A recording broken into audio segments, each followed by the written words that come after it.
Let's talk about crews, Chris. With Lexus, crews are one of my favorite new features in the city. First off, a crew can consist of up to 50 members. 50. That's a lot of people, Lexus.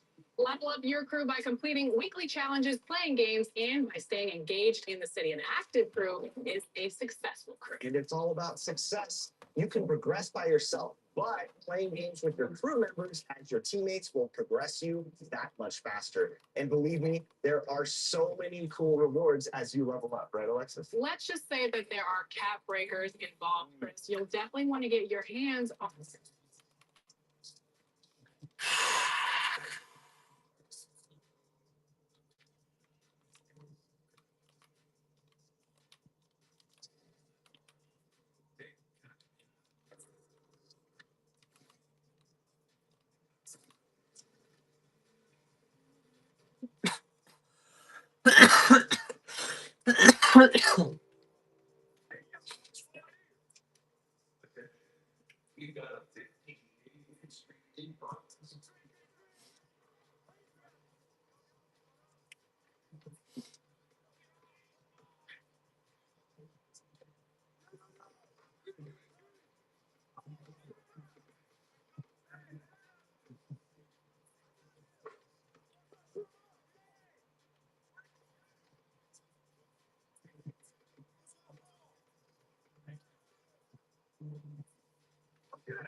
I don't have any dinner.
Yo, yo, yo, welcome in.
Pokeball and Master Ball that down. I'm sorry. Pokey Dad, welcome in.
Bro.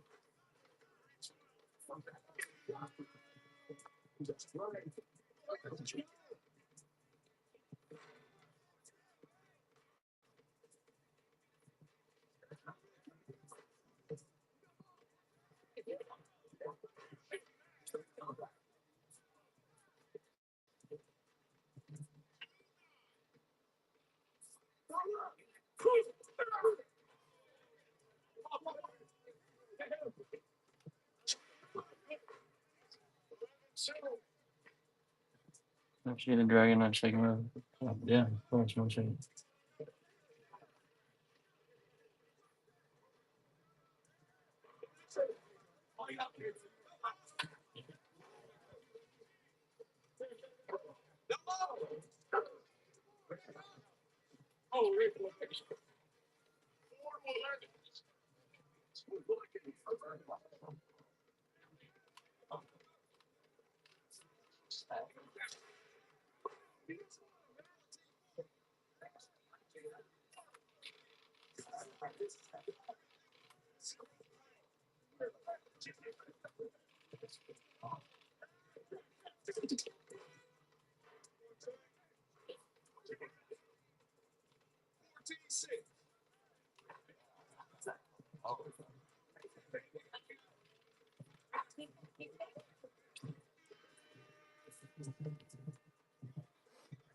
This guy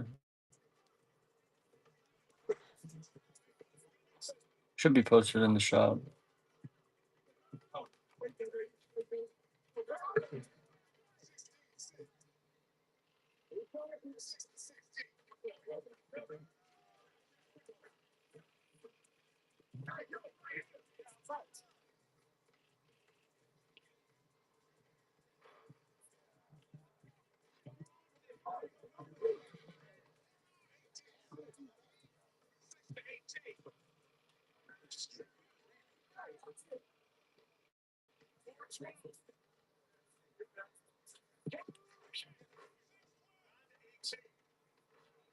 $25. Yeah, I can do 25 on it.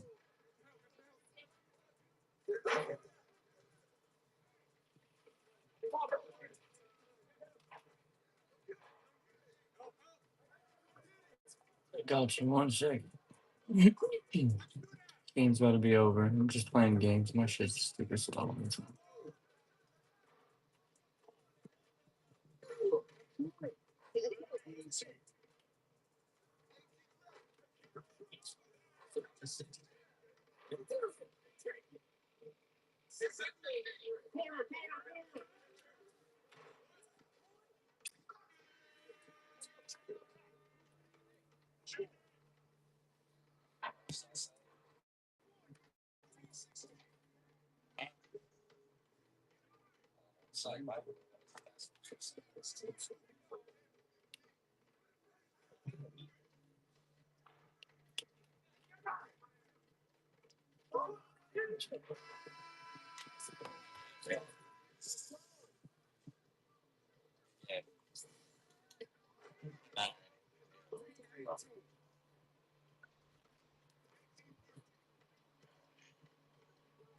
Got it running down below for you.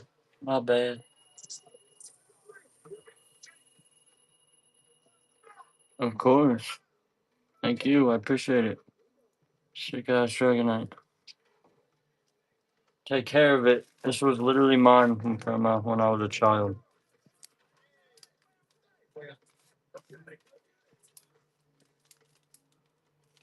Throw you a little sticker or something too for the first purchase. I do appreciate it.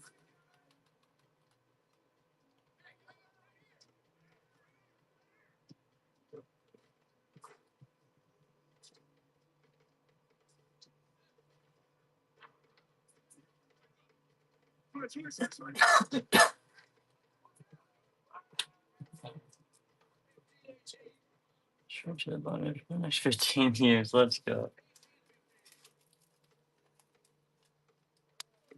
I mean, literally a great idea, honestly.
Thank you so much. I do appreciate the purchase.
Yo, yo, yo.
Yo, what's good, brother?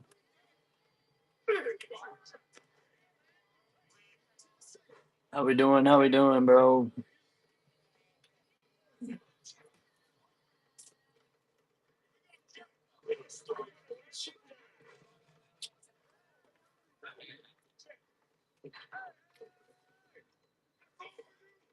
Nothing, bro. Jacqueline's out of town, lucky. I'm just literally sitting here.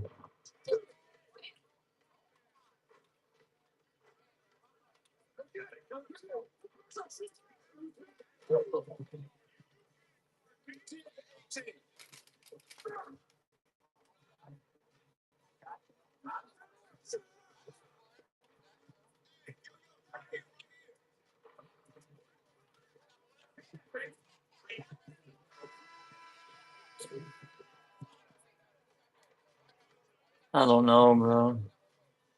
Hey, bro, the 13 Sparkers box. I picked it up for 200.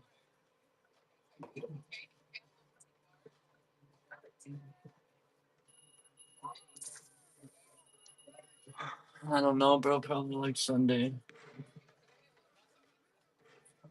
And I have court on Wednesday next week to decide.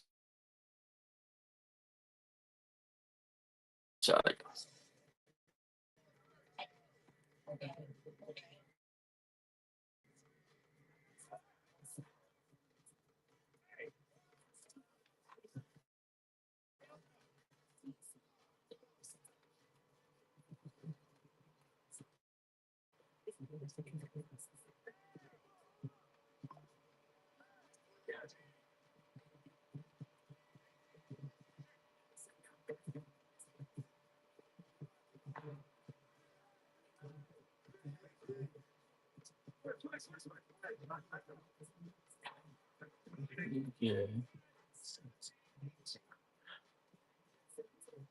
next week, bro.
Yeah, bro, for sure. I'm playing right now. Just bored as shit, bro. Welcome in, welcome in.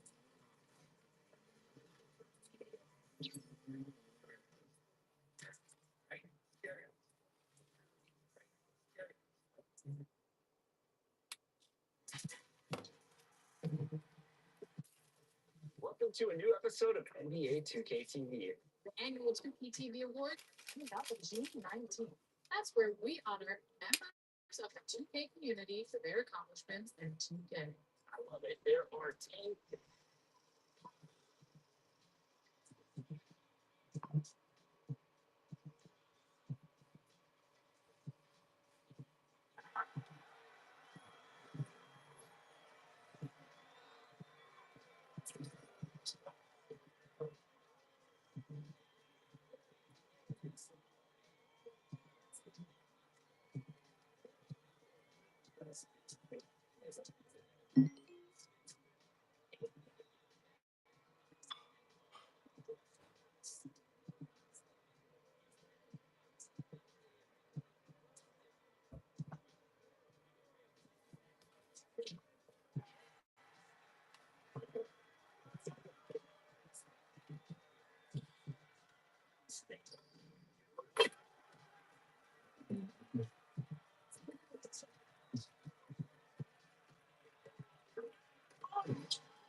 Holy shit. How funny you always do this to me, bro. What's up, y'all? I appreciate y'all stopping in. Any questions, let me know.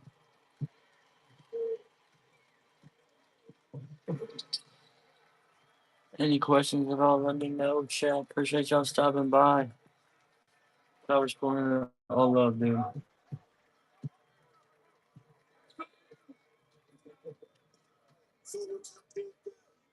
I have a lightning storm too in this bitch.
Yo, yo, yo, yo, we got a bunch of stuff in the shop if you want to check it out.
Whoa,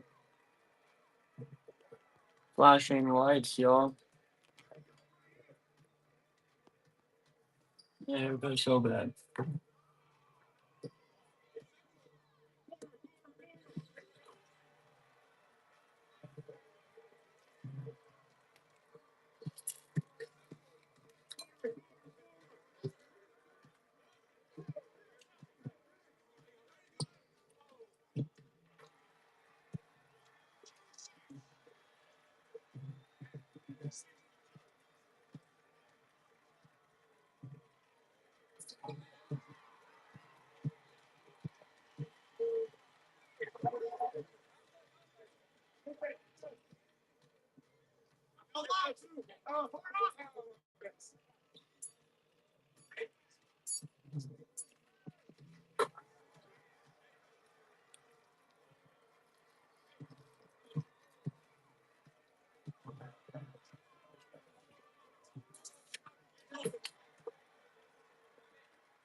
Bro.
What the hell, bro?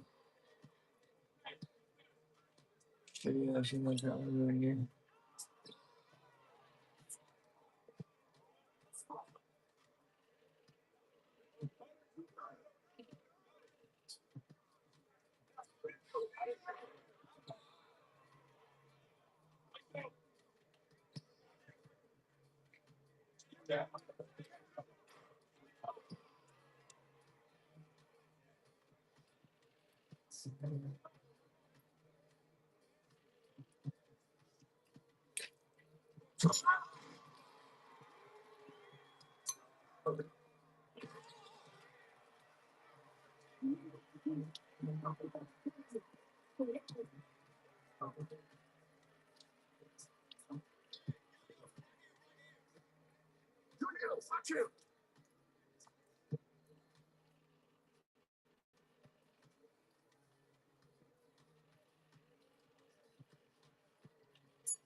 Bro, my phone is literally tweaking the fuck out, yo.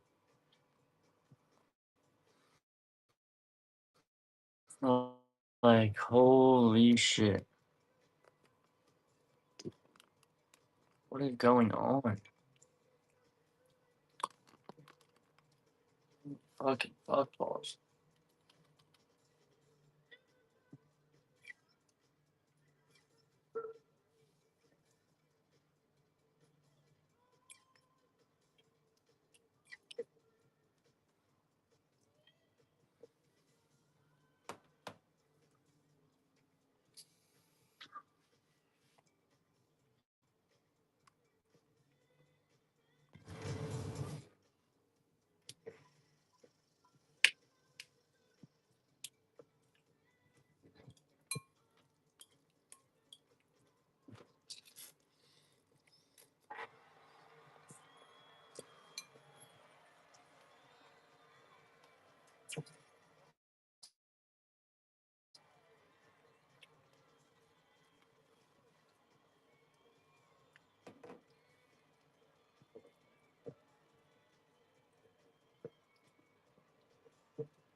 Mm.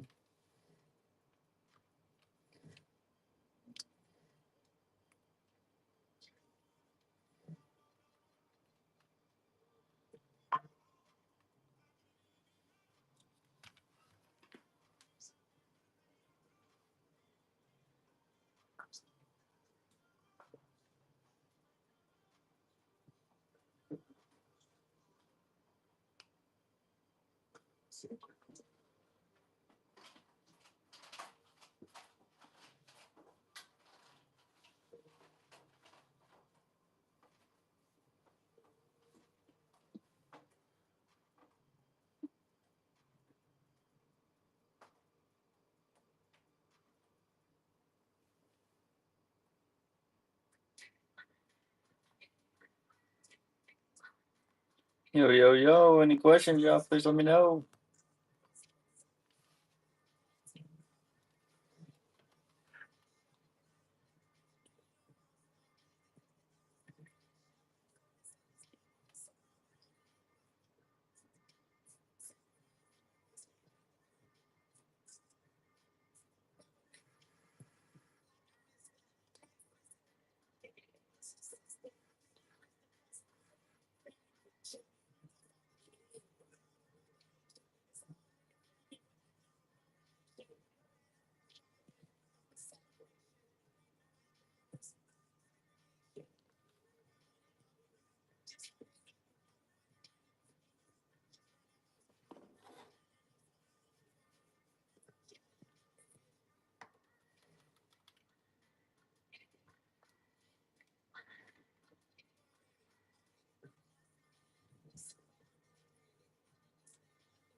What's up, my boy? How you been doing, bro? Sure. We played together before. Yeah.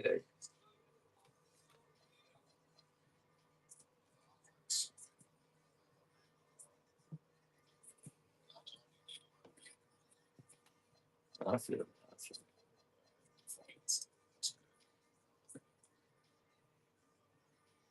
Yeah, we played fucking we went on like a 5 game win streak, but fucking I invited you to my crew as well. What happened?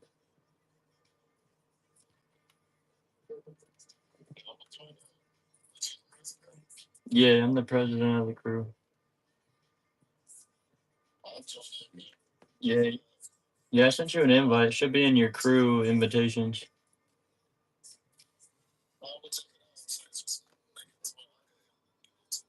Oh yeah, dude, I got you. I can make you a fucking VP.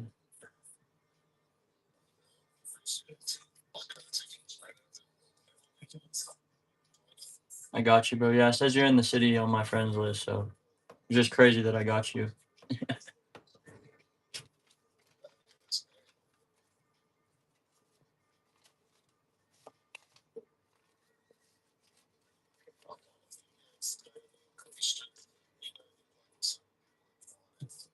Yeah, bro. People don't like to pass the ball.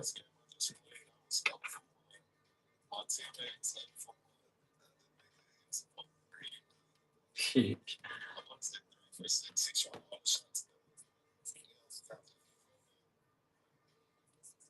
That's what I'm saying, bro. That shit. I hate when people don't pass.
No, facts, bro.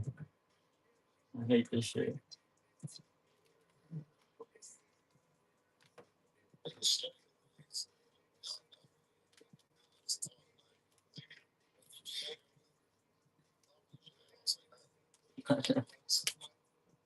Some people just silent.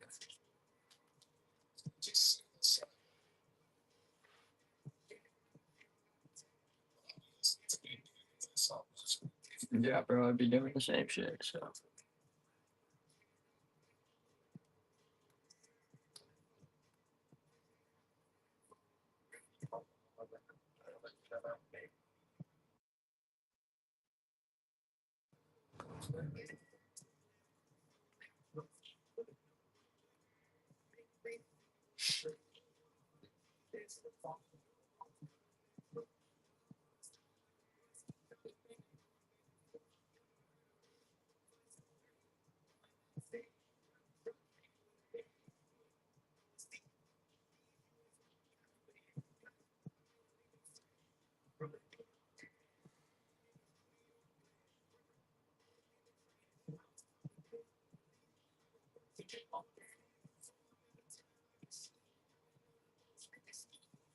there we go.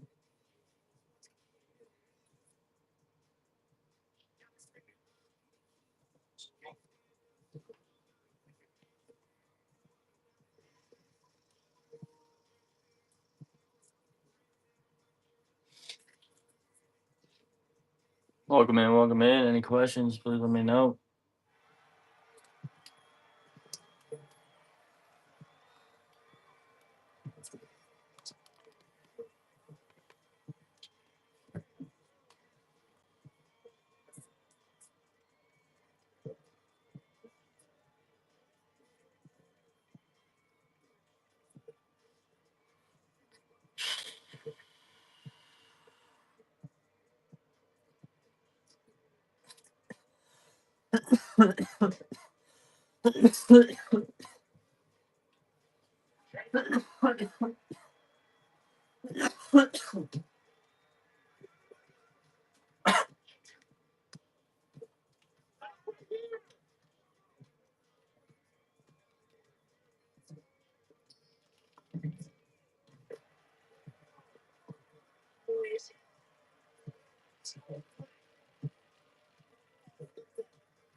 No way, bro.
Good shit, bro.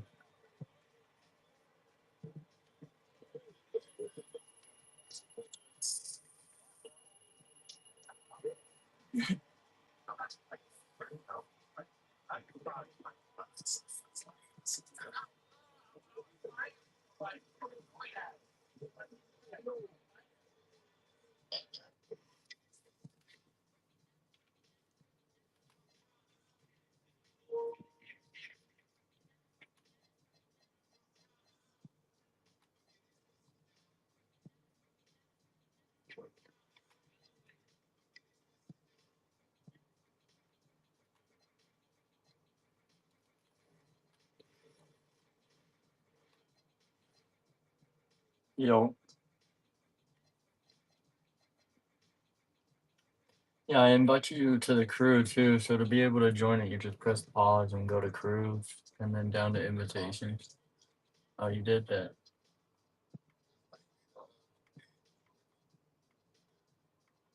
I think you have to play a couple games before I can do anything because it won't let me freaking make you anything right now.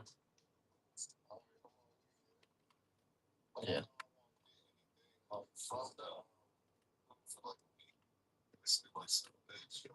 Yeah, we just made it, so we don't even have anything from there either.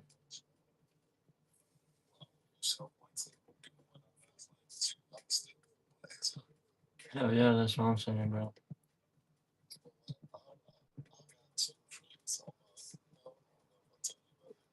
Hell yeah.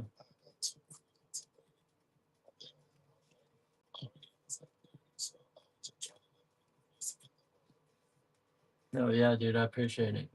Yeah, we just made our crew. It's just mostly my family and my friends. So like my little cousins and then my homies.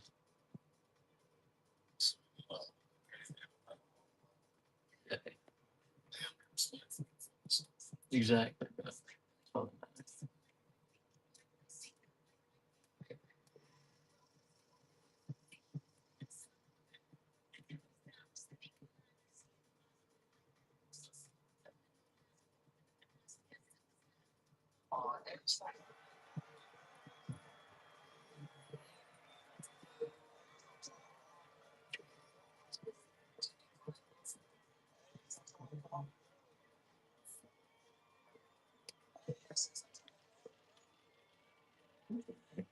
Mm.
Too easy.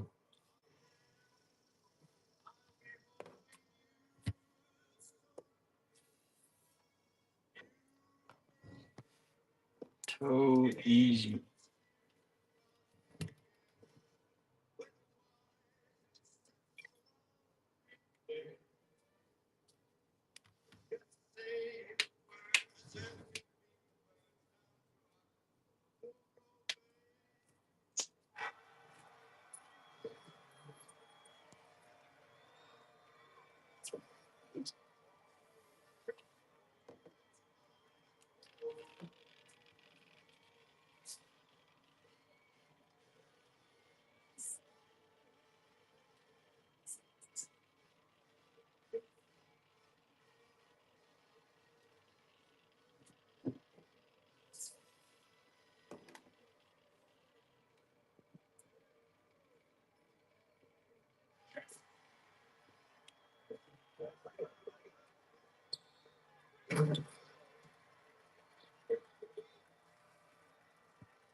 Welcome in, welcome in.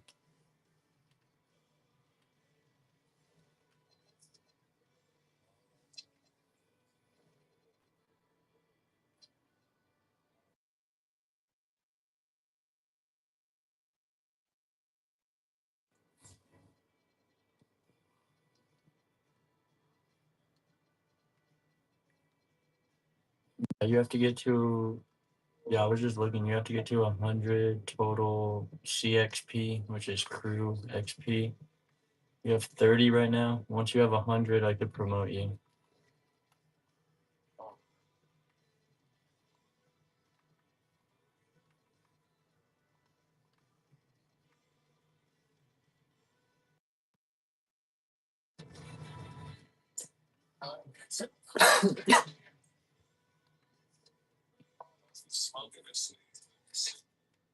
Nah, both. Yeah, shit. I said both, but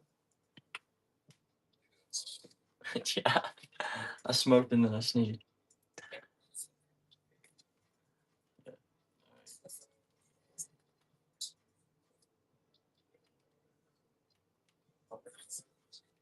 Yeah, that's good. Grab a drink real quick.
Welcome in, welcome in. What's up, Toph?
With the comeback, good shit, y'all.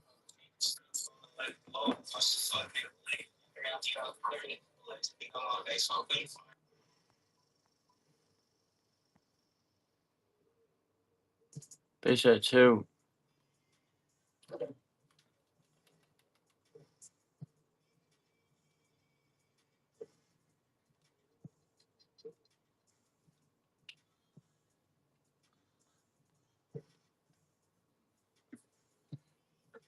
Welcome in, welcome in.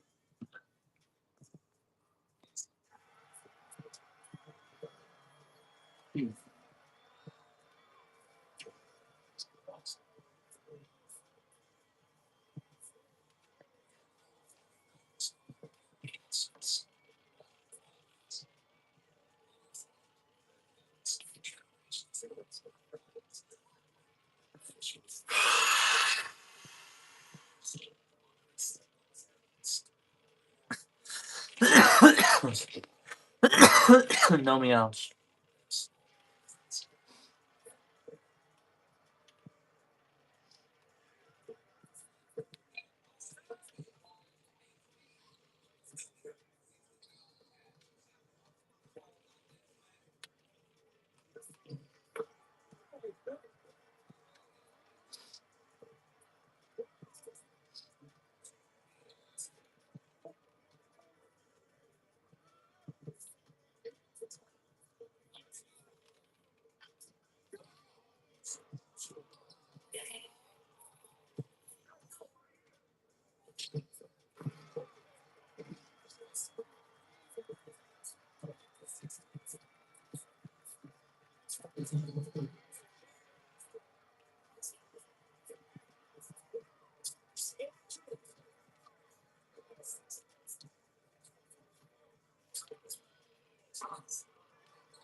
Bro.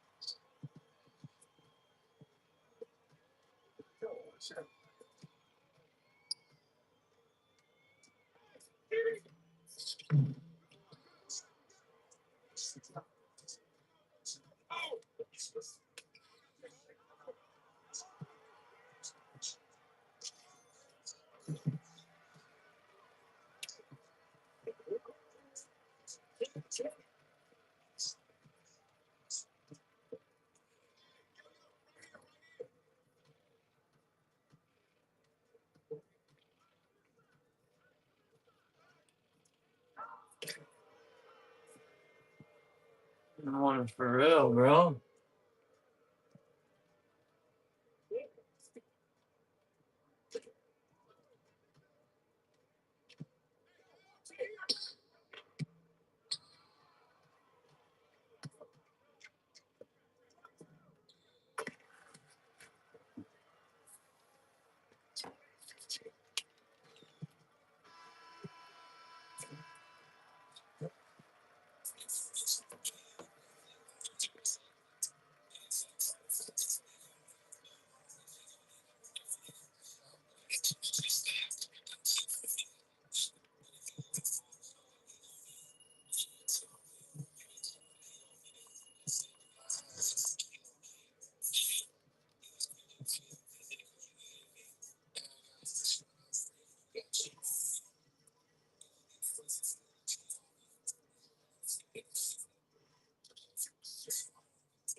Welcome in, welcome in.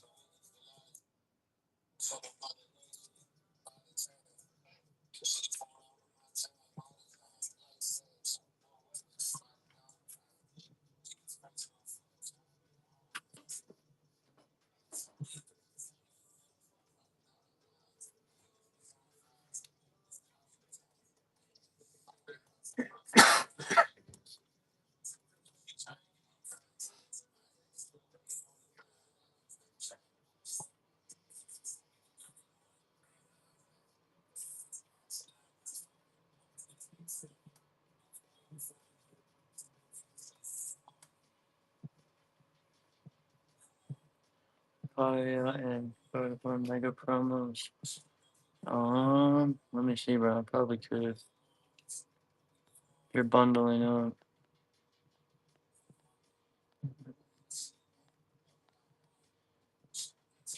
Yeah, I would do that.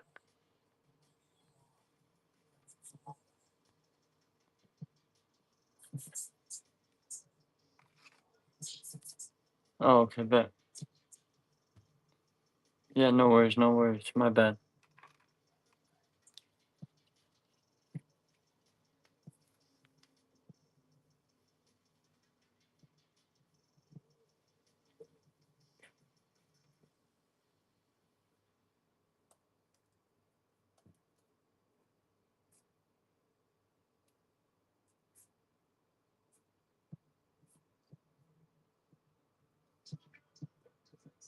Space gazing? A spacious new SUV.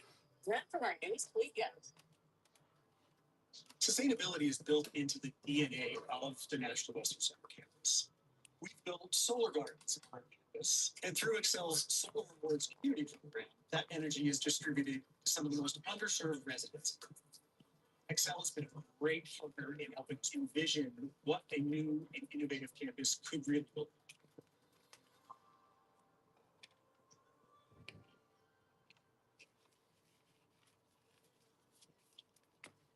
Bugatti for £20,000 service by Bugatti Visa. Today, we're going to do it not cheap. It's a well-known fact. Bugatti Veyrons are expensive to maintain. 20,000 service, 18,000 plus tax. 37,800 like 25,000. Yeah, very, very spicy. And what do you expect? It's a super expensive car. Of course, it's going to be expensive to maintain. What that £20,000 service cost was worth nowhere near that price. All the prices you hear about the services, it's rumors. It's not. I'm not really paying for the engineering, I needed to do the repair and the parts, or am I just paying for the batch? Or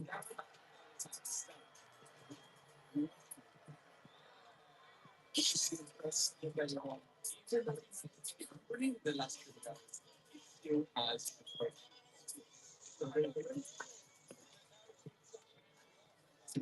a misfire causing the engine light.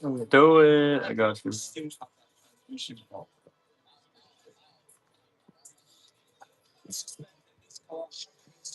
In a real Got you, boss. Get you a sticker too for that first purchase for those two. Of course, that's for sure. Yeah. I take a this one. So I just got to put that into buy new Any other questions about anything, please let me know. I'm gonna throw you a sticker. and after that, we can Get you some cool shit. start with some is what it's way big. Anything else you see, let me know. Which is the situation.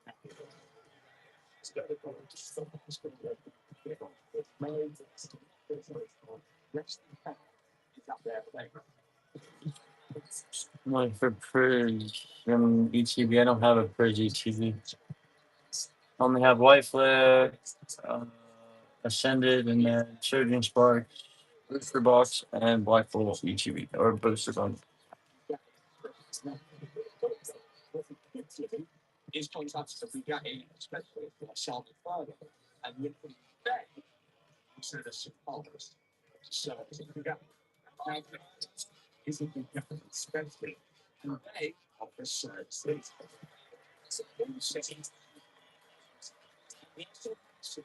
There's a lot of factors. It's stupid. And I convince someone that sales out this survey that I just couldn't find anywhere. We've got the majority of the stuff. So, Version. the only way we're going to find out. I will explain what's cost reference and what is a cost reference. Once we start.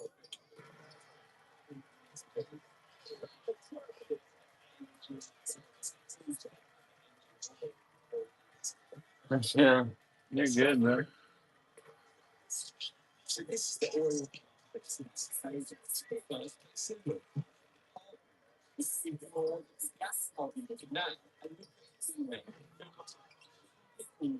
Eggs. Contacting Slabby. What do I have it on?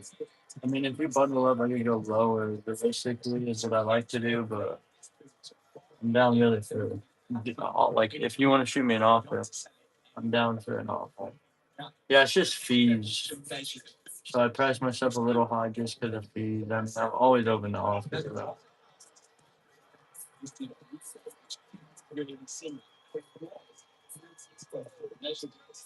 Surgeon and White Flare. I could do a deal with those two. I have them listed at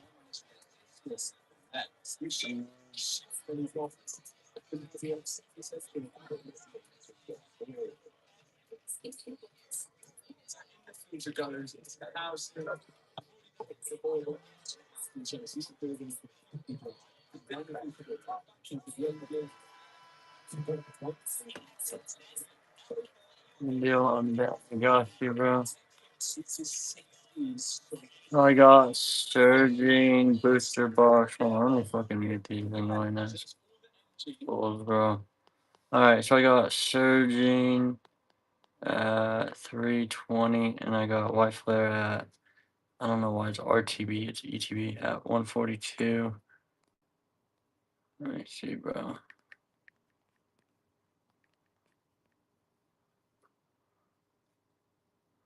I can knock off.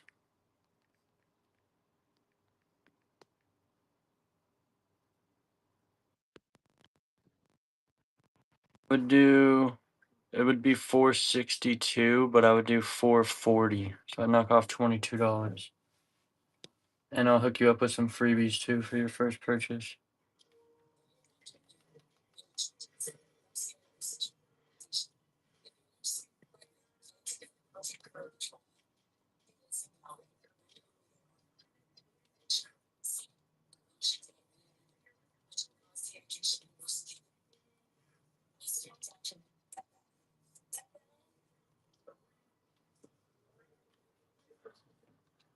Get back here in a sec. Yeah. Let me know, dude. I'm here, bro. No worries if not. I'm just, that's my best. With fees, I would be losing money at that point, but it's just, that's a pretty good deal. I mean, that's what I could do.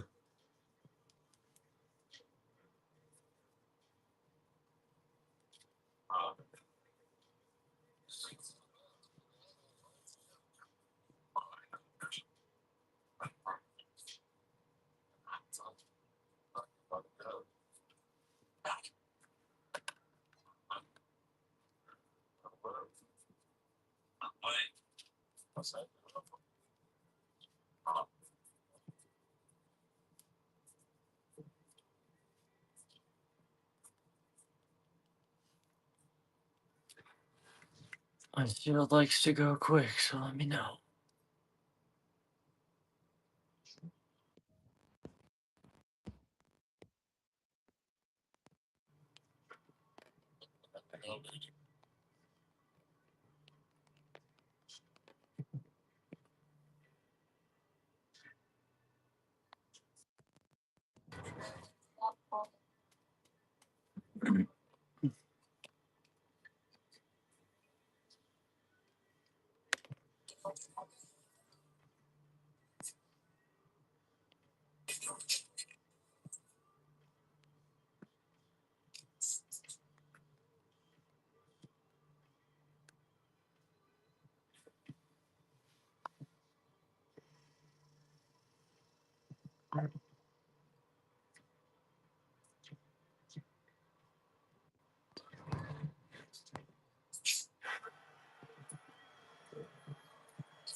For now, I'm going to figure out where all these parts come from, and after that, we can figure out whether this service cost is worth anywhere near the price Bugatti are charging. Here at Renewal by Anderson, right now, get a guaranteed interest rate of 0% for 3 years. That's absolutely no Oh, interest. Cynthia, you're very consistent right there. This takes all the pressure off getting your new windows and doors. Right, these are all the bits taken out which is needed for the service, and hopefully to get this car running right. The easiest thing to do in this situation now is just to call Bugatti, order the parts come, and we can fit them. But we know Bugatti are not going to sell us the parts unless the car is at their place. So we could spend hours now trying to find exactly what Volkswagen car these spark plugs have come off, what Volkswagen car the coil packs have come off, what Volkswagen car these air filters have come off. Because really, I highly doubt that any of this is Bugatti specially made. Or what we could do is contact a Bugatti specialist like Simon Furlonger, and luckily they will sell us some parts to service the Bugatti. Now, Furlonger is a Bugatti specialist, and they offer services for Veyrons, also a lot cheaper than Bugatti themselves. And whilst I've managed to cross-reference a lot of the parts I need, there was some I struggled on. And I've managed to convince Simon Furlonger to sell me some of the parts for this service that I just couldn't find anywhere else. Right, over here we think we've got the majority of the stuff. Some stuff we've got from Simon Furlong, and some stuff we've had to cross-reference ourselves. And we still don't know whether it's going to work. The only way we're going to find out is when we fit it to the car. I'm going to explain what's cross-reference and what isn't cross-reference once we start fitting it. But the first step I think we need to do is fit the engine oil filter and the engine oil before we move on to anything else. So let's start with the engine. Let's go. So this is the oil filter that's come out of the Veyron. The first place to look is for the part numbers. We're going to ignore the Bugatti part number for now and look at who made the filter. This is a company called Hengst. And when you search that and the Hengst part number, you can't really find anything. Now the issue we have here is that you can see it has a pattern number on it. So Hengst may have made this filter for Bugatti, and because it's patterned, agreed not to sell it anywhere else apart from Bugatti. So our next step was to measure the filters, and we still couldn't find one which was an exact fit. Now there was a Hengst filter listed on eBay which did look really similar and was pretty close to the measurements, and I have ordered that, but turns out I didn't need to because Furlong had supplied their own oil filter in the Bugatti service, and I managed to get this one from them, which solved so many problems. I can now be 100% sure that I'm putting in the right oil filter. So in the filter goes into the housing. I've already put a bit of oil into the housing so it's not going to run completely dry, and then I can screw it back into the engine and tighten it up. One engine oil filter in. So far, I'm not seeing the 22 grand's worth. Next up is the 16 sump plugs. Each of these have got a new washer on and all back in. Okay, so that's all the engine sump plugs in, or 16 of them back in with washers. Now we can put the engine oil in. Then we'll move on to the gearbox. The Bugatti takes 10W60 oil, and I can see that it says it on the oil cap. It takes 16 litres, but we need to fill 14, running up to temperature so it all goes round, the oil covers the engine and everything. Then if we need to add more, we'll add the rest. The best way for us to find out how much oil it needed was just to measure the amount that actually come out, and it was 16 litres. Right, 14 litres in, and then we'll add the extra 2 litres. Once we know that's correct, we don't want to overfill it. So that's engine oil and filter in. Next step is all the gearbox stuff, which starts getting a little bit tricky. There was loads of different filters which go into this gearbox. So it's clearly vital that the actual oil that's in it runs really clean. If there's that many filters in there, we do have one of them. So this was the one that went underneath the big gearbox filter. And it looks like some further have actually made a filter exactly the same of it. In fact, they've not, I don't think they have made it. It looks like it's the same company, look, Pow. So again, I can put this oil filter into the bottom of the gearbox with confidence, knowing it's the exact same amount. It's like,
sort of pushes in place, and then there's this aluminium hover which goes underneath it, which bolts in with a load of bolts, and then there's one drain plug which screws in underneath it. After that, I've got one more drain voltage from the side of the gearbox to put back in with a new crush washer on and tighten it all back up. Then we can go to the top. Okay, so before we fill the fluid into the gearbox, we need to start by putting the filters in and everything else. So we've got the accumulators, and Bugatti changed these, but when we spoke to someone further, if they were, they changed it. And they're having to outsource these, but I'm pretty sure they're almost similar to the ones on the McLaren suspension, and also the Lamborghini E-Gear accumulators as well. They're similar to them, but we haven't really researched it enough to find them because these actually work. These just store the pressure, and I think it doesn't say on this one, but they can store up to like 100 bar or something silly. So if I remember the order this goes in, this one first, then we address the pump, then the other one goes in. Now, the funny thing about this is that after I did a bit of research, I found out these accumulators are the same of a Volkswagen looper, and they're used for a similar purpose inside the gearbox. From Volkswagen, these are £200.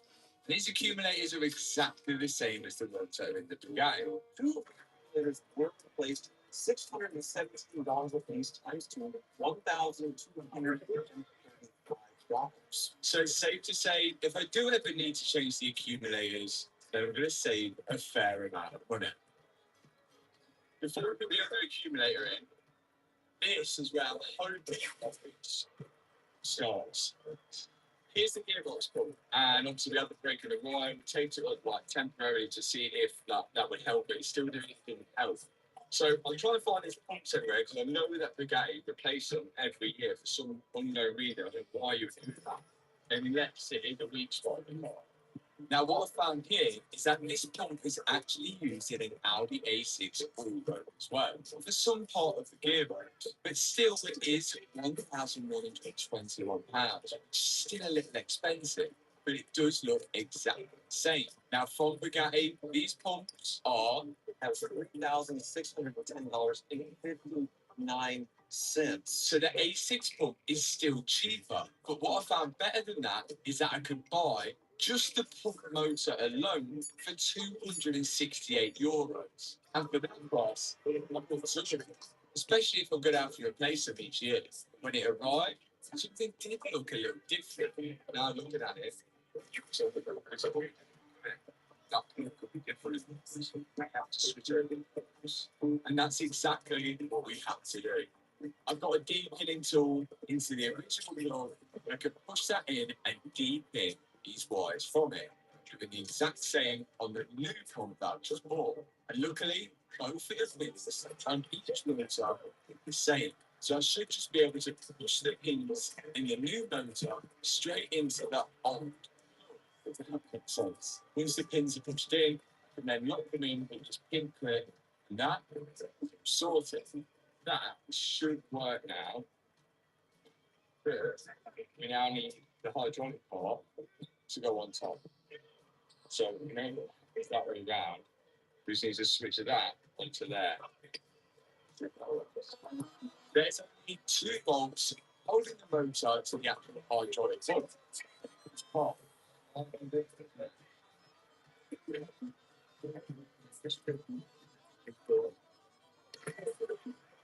This is not really like on that, as this one's got like just the house in it, the bearings, So even though they do look slightly different, it does still fit. And it looks like the motor that I bought may have been a newer model, which have changed the bearing to be internal. So we're fitting it together for now, but I guess the true test is to put it in the car. Once that was fitted, my dad decided to take apart the old motor to see if there was any issue. This motor is extremely old, right? But that's insane.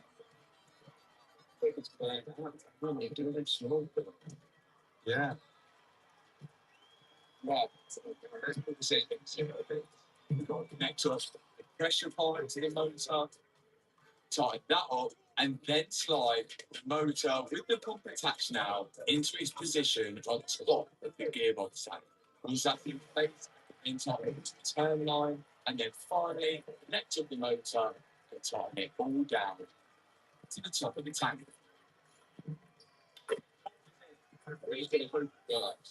Next step, now putting the accumulator, which is here. Again, it works, puts pressure on, don't need to replace it, so in this goes.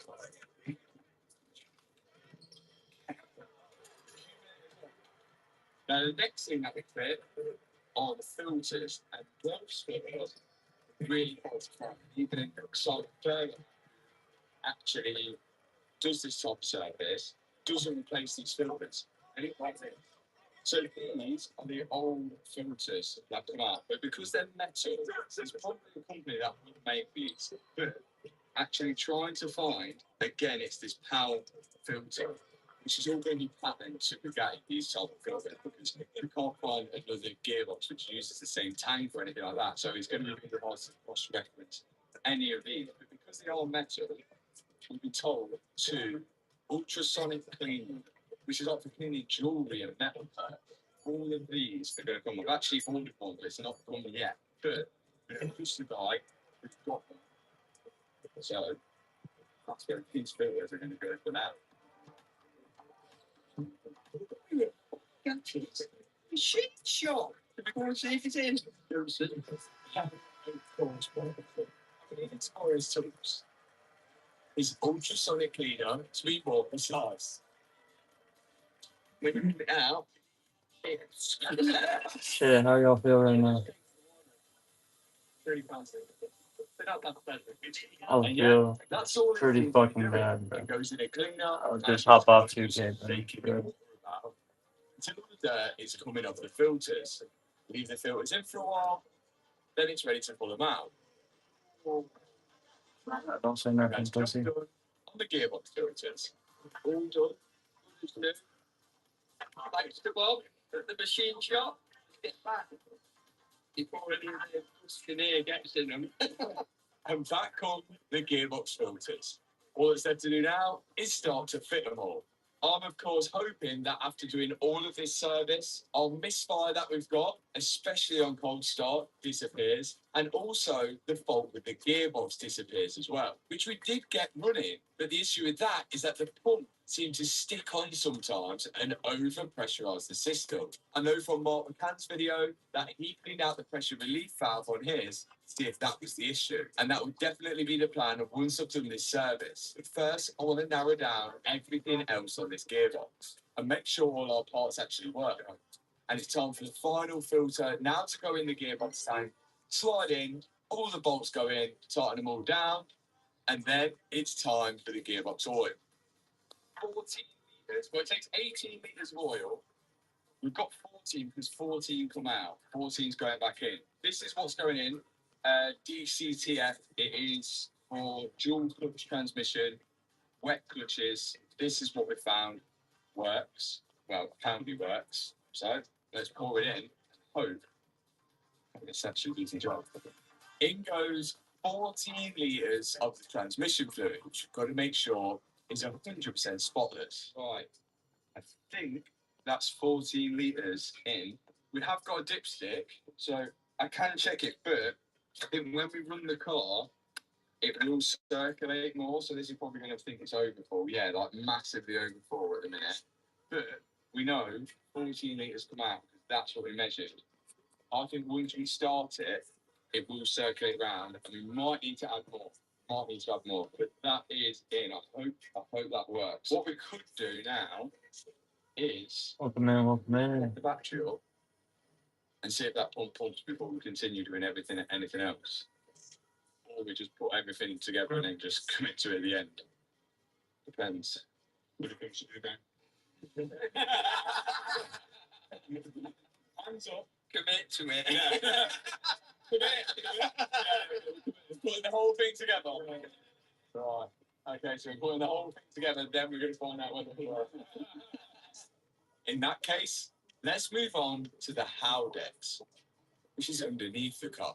We've got the front diff system, and it uses Howdex, so it's got like clutches inside of it. So I think the way it works is how much speed you get it engages more clutches and then it engages more front-wheel drive or less front-wheel drive at certain times. Pretty much. The prop shaft, which runs directly from the center of the car, then connects up to the Howdex system and the front diff. And the clutches in the Howdex system decide how much front-wheel drive power you need at certain times to keep grip. Because it has clutch and fluid, it also has filters. Again, we've just cleaned up the OEM filter in this, the same way we did for the gearbox filters. Then I'm going to pop that back in place, tighten up the bolt, and after that, I can then put the drain plug back in and then move on to filling it with some fresh oil. So this is the Howdex oil. We only took about half a litre out, so I'm only expecting about half a litre to go back in. Yeah, this Howdex system doesn't actually take much oil, so it's important that we put it all in. That must be right, because only half come out. And even though it doesn't take much oil, you'll be shocked what Bugatti charge for that oil. $187 and $191. I'm on the cheap spin in. You have all the power and space to live a life I might never. Seriously? You all knew how you please. $191 when I got my bottle for £29. No idea what's going on there then. But now half a litre's in and the fill plug is all tightened down. Next step to go in is spark plugs. We're not putting these in and these are really caked up. But Volkswagen spark plugs, really easy to cross-reference. You literally just have to put the number into Google and you can find it, cross-reference it to the engine code spark plug. These are ILZK R8A, and you can see on there ILZK R8A. So same plug, go in, you can't do anything because it's in the new car. Put these in, we know these will work. It's the core ones. Let's get these in first. Right, 16 spark plugs need to go in this car. Those things are really easy to plug in. What happens is £17.37 spark plug. Getting the charge in quite well. At $916. A lot more than what we found. And you can the labour they charge, so which we'll get onto later. For now, I'm putting 8 spark plugs in my side of the engine, whilst my dad is putting the 8 spark plugs in onto the side of the engine that he's working. Which again wasn't too difficult of a job. So spark plugs are in, we know they're original, we know the filters are original, and that is all going to work. But this is where it's going to get harder, because these coil packs are extremely hard to find. Even though they do have a Volkswagen number, they seem impossible to get hold of. I don't know why. But the coil pack, they're almost like the same as a 1.8 Audi TT. The only thing we can see different, obviously the top's different, but this is a really old style top. This is the new style top. The plug's the same inside, but the seal here, which sits in the car, which you can remove. So that seal come off. And then we can remove the seal of the new coil packs and put the original seal of the Bugatti coil packs onto the new coil pack. Does everything that'll do the job? Little modification. The only thing that changes is seal. But I don't know. We're committed to trying it. If anything, these are going to be uprated because these are like technically newer than these. We don't know if these are full set, but by changing them, it's not going to harm it unless they don't work. Looks like we're going to change over all the seals. Let's hope this works. So we got to work at switching over all the coil pack seals. But since I filmed this video, I've actually found the coil packs that this car uses for $53.99 each. And they're the same coil packs of a Volkswagen Phaeton or a Bentley Continental GT with a 6-litre engine. But first, let's see if these ones actually work. And if they don't, I can always order the correct ones which I've found. Now, time to install them. And everything's looking good so far. They all push into place and the original plugs fit into them. But how much does Bugatti charge for this? 16 ignition oils, $3,943. $245 each is crazy.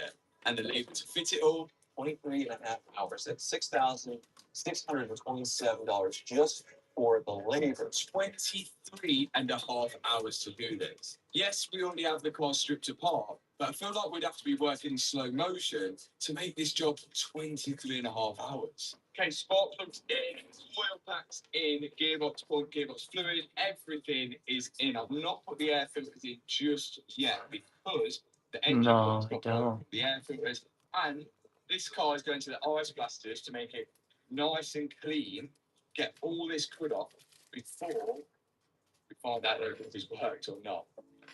When I picked up this car, we noticed that it's not been looked after the best. And it's easy to forget sometimes that this car is worth way over £1 million and could potentially be a lot more than that in the future. So to make it spot on, I'm taking it to the ice blasters. Right. Stop to get ice blasted.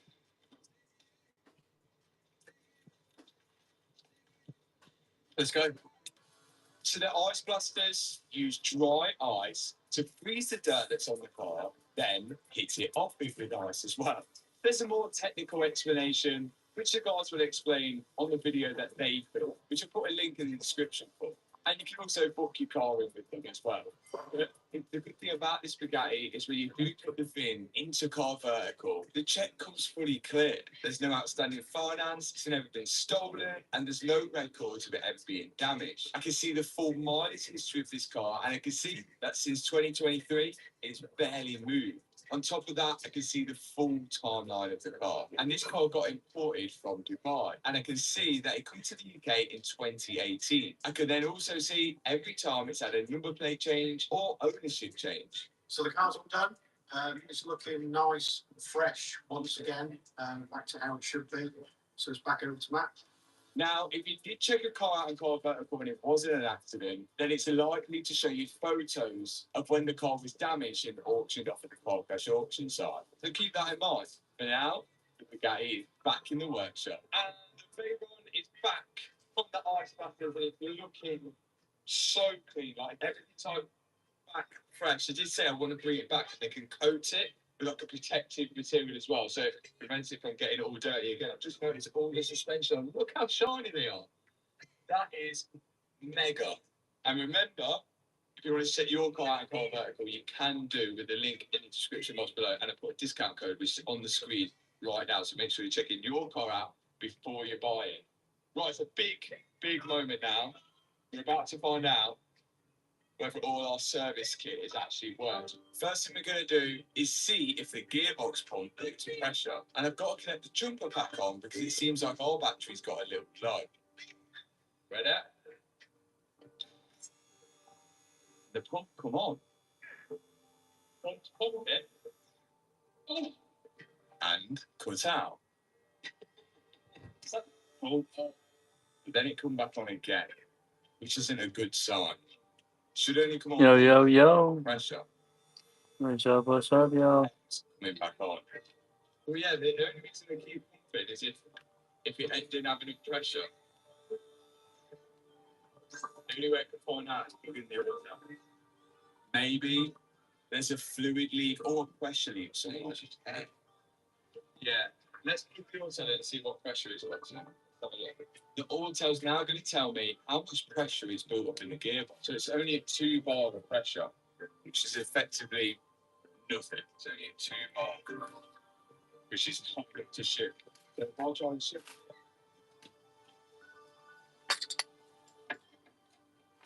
Yeah, it's not going to shift.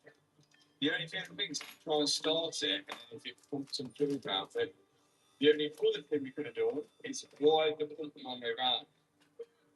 So then it's spinning backwards and not spinning forward. Yeah, that's spinning and it's not building up any pressure. Yeah, that's. So we fell at the first hurdle. To eliminate that, it's got nothing to do with our dead battery. We're going to get the car in the ramp so we can remove Thank you, thank you. and go and buy a new On the Charger Japanese been looking for one. No, good. Thank you for the follow. This guy right here. YouTube Premium is ad-free YouTube and the YouTube Music app all together. There it is. Clean, bro. And an app Chewy wee. YouTube Premium. One subscription, 2 apps. Try one month free. Super clean, bro. So we're going to replace that as well, along with our service. The battery comes out from underneath the car. Even though you can access it from the front storage area, it has to be removed from underneath. Here's the old one, which looks like it's already been replaced. Super These freaking HM clean, bro. batteries, once they go flat, it's really hard to revive them. So here's our Erica's Venusaur. from Alfred's, securing that in, and then we can push it back up into the frame and tighten it all down. One new battery installed.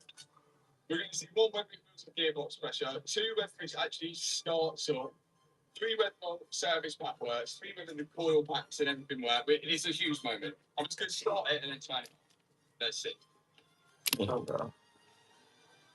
I would take an offer. I have it listed in the shop, but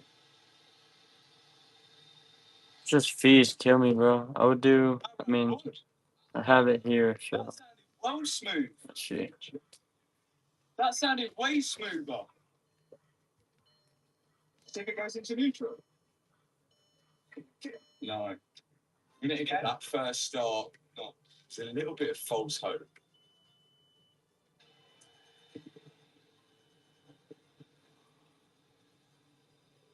Oh, now it's struggling. Dude, I'm down for offers though. I Oh, mean, now.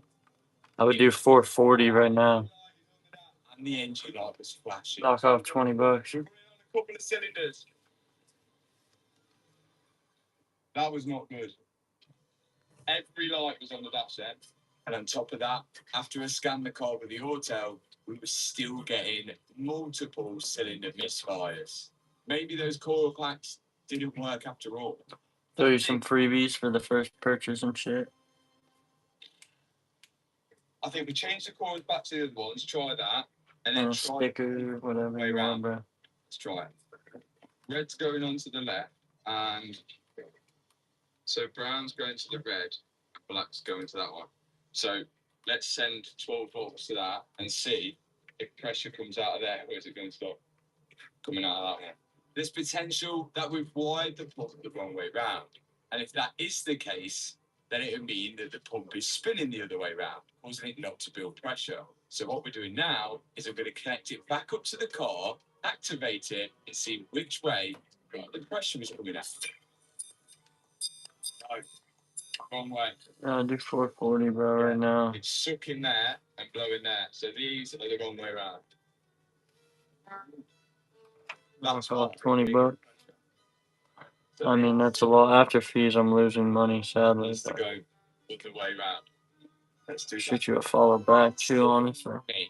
The wires were the wrong way round, and there was only a 50-50 chance I got it I right. appreciate the follow. I appreciate the support. But now's the chance to get It it means a lot to me, yo. the Thank right you. round. Now, just have that blowing and this sucking. Got it. Yeah. Okay. Let's hope this works now. With those wires switched round, I could now fit back in the pump and everything else on the gearbox. And whilst we was there, was also going to change back the coil packs to the original ones because I don't think the car liked our aftermarket ones. And 23.5 hours later, it was ready to try again. Fingers crossed. It's gonna work. Fingers crossed. You're that confident? What about you, Liam? It's only that confident. I'm that confident. Neutron? They're that confident. Matt? The gearbox is going to work. The misfire's still going to be there. Because all we changed is the spark plugs because the old colours are back in now. And I think it is the map sensors. I think it is. But we ain't got them yet. But let's see. Let's see what happens. The pump primed up again once we open the door. Now we have to wait. When did we start panicking? The next building pressure when flames, if it goes back, stop it now. Unless you quickly put this box and take the beat out. Stand down. Yeah, it's like slowing down because the motor's burning. Yeah, it sounds like you're in two. Up. There we go. You've got enough pressure in there. I reckon I got gears. Yep. 100%. That was on for ages. That was on good pressure for ages. Yeah, but it did have 2 bar. Hercules delivers professional performance and durability. Yo, yo, yo, welcome in, yo. Any questions about anything, please let me know. And a hassle-free warranty to back it up. Hercules, only at Harbor Freight. Now time to see what actually worked. Oh! Park. Neutral. Park. Just put the pins on the wrong way. Right, should we start it? Oh, ran. Still sounded like the odd time had a bit of a misfire.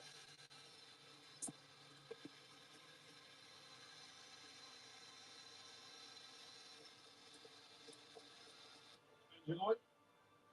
Oh, yeah, but we are bouncing a bit. It seemed when the car come off the cold start, I'm like the ball. better. Chris the goat. Let's see, bro. That's 78, dude. That's the thing. If you bundle up, I can go lower. Got a cool light, but obviously we didn't. Alright. With first purchases, I do free shit. Scan. If nothing comes up, we'll leave it. Tomorrow morning, we'll come back and cold start it. And then all spark will change. Okay, coil packs didn't quite work. They might have been just a tiny different length. But that's it, we're learning. And so far, the gearbox pump hasn't got stuck on. But we still think we have a small misfire from the cold start.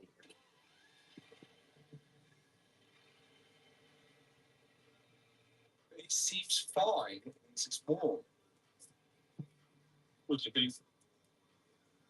I don't know whether that's normal. It's so hard to tell. Like the needle, you can see the needle. It's just a bit.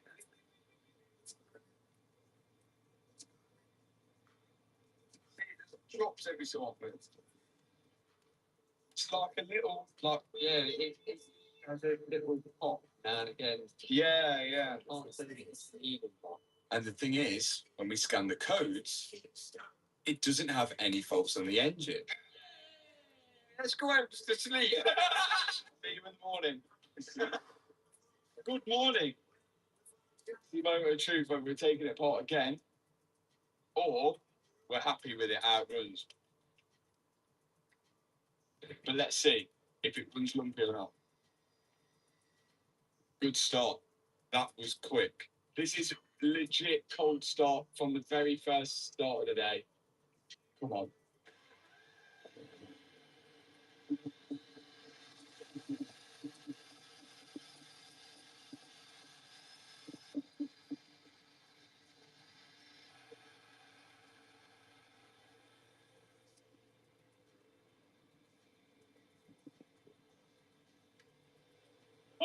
No engine light. I don't know if that's normal. Cold start. What is happening? There's no lights. So that's normal. We're just chasing it round. As soon now as it come off top side, it's calm. Wait for it to come forward. It's about for ages. Well, no engine light. There's still filters to go in as well. I think that could also be causing issues.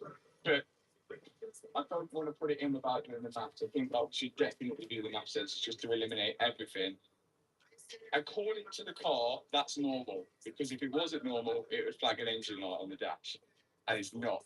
So it don't sound normal, but it could just be normal. The only other thing that could be causing this lumpy idle are the MAP sensors, and these are in charge of telling the ECU how much air is flowing through the intake so then it can calculate the fuel to put in the engine. And these might not necessarily flag a fault up, but if they give a faulty reading, then it could cause that lumpy idle. So I'm going to order some math sensors and we'll fit them later. Right, engine bay's going back together. The first thing that goes in is this, and you might notice it is supposedly that's because the car underneath this wrap it is blue, and I do want to see whether it is all blue underneath. So later, we are going to be taking off all the wrap to see if the paint's all good. Look at the mod I've done. Oh! The engine cover is blue. That is screaming fast. Sorry, it's just a text.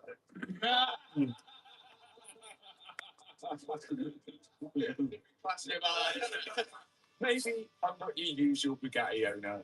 Thank you for the share. The engine cover is painted to colour match, hopefully, the rear end of the car in this dark blue. And I can now refit the logos into the engine covers and fit them. Welcome in, welcome in. What's up, brother? The back. That's looking. Yeah, let me know. If you're interested, if not, no worries, bro.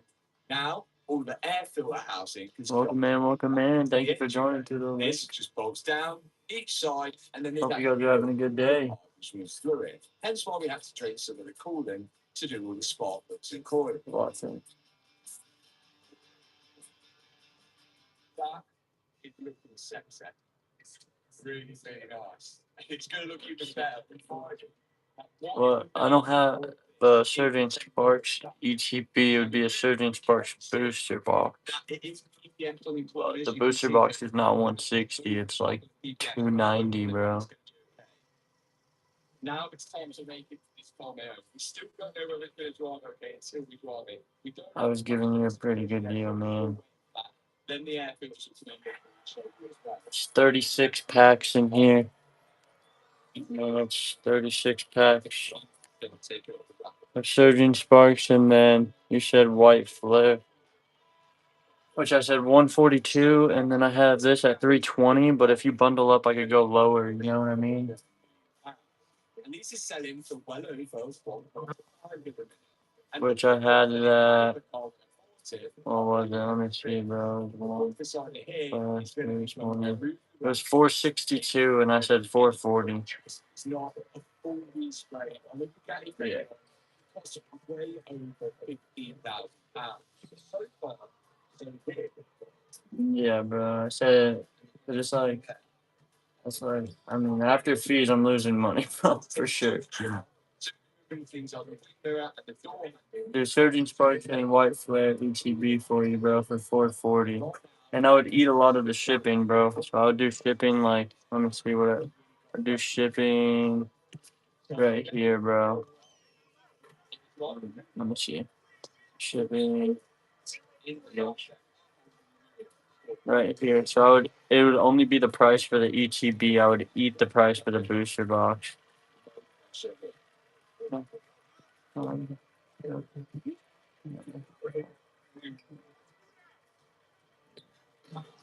Yeah, no worries, bro. I would do shipping right here too, bro. So that would be price. What are the chances? You join Arabic one as well. What, mirror glass? Yeah, the Arabic. Somehow there was a new mirror glass listed on eBay with that same Arabic writing. Back with you, bro. Straight away, Of course. I bought it. The guy I bought the mirror off just said he's accidentally broke it, but I can have it free of charge. Could we make one out of 2 bubbles? That one's probably a bit better, isn't it? Sometimes things just don't go right. But luckily, the paint on the doors seem all okay. Let's go into the body shop because it's a bit perished. As for the rear bumper, that's a different story, and they've still got the rear quarters to go, which so far aren't looking too bad. I've done one side, and my dad's done another. Me and Liam took the wrap off the engine cover, and then I moved on to the front wings, which are also in that light blue. Don't think we've done too bad. Here's the situation then, so far. This is why it's always a little bit risky buying a wrapped car. The actual paint underneath ain't that bad. The PPF's come off the roof, but the paint under it is pretty good. I'm going to get this re-PPF to protect it. The paint on the door, again, is pretty good. It's nice. I'm going to change this colour combination, but it's not really the paint that's the issue.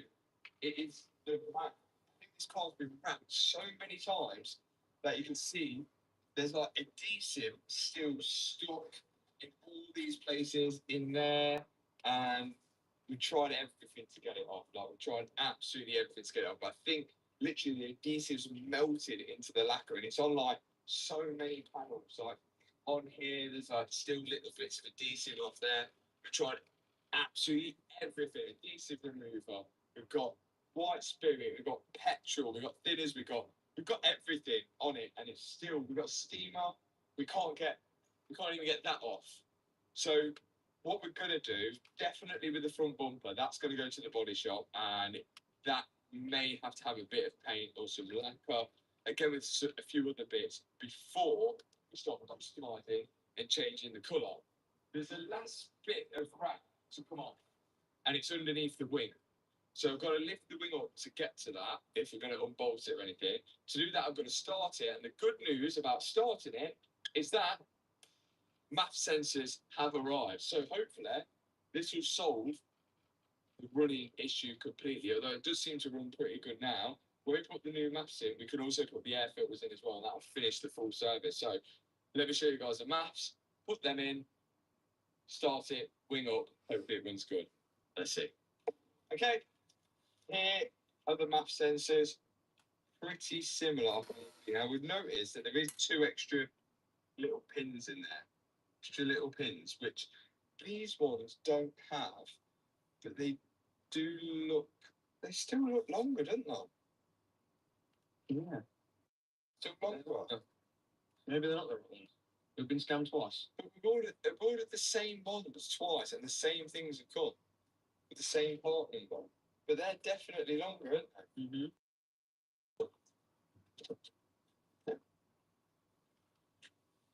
That is wild different. It's the same but different, isn't it? That's so weird. That's twice we've ordered the same part number and twice we've got a different map. What is going on? Sensors on the Bugatti have a part number 07C906461. Now I found the exact same part number listed on eBay, just with an A at the end, but they seem to be slightly different.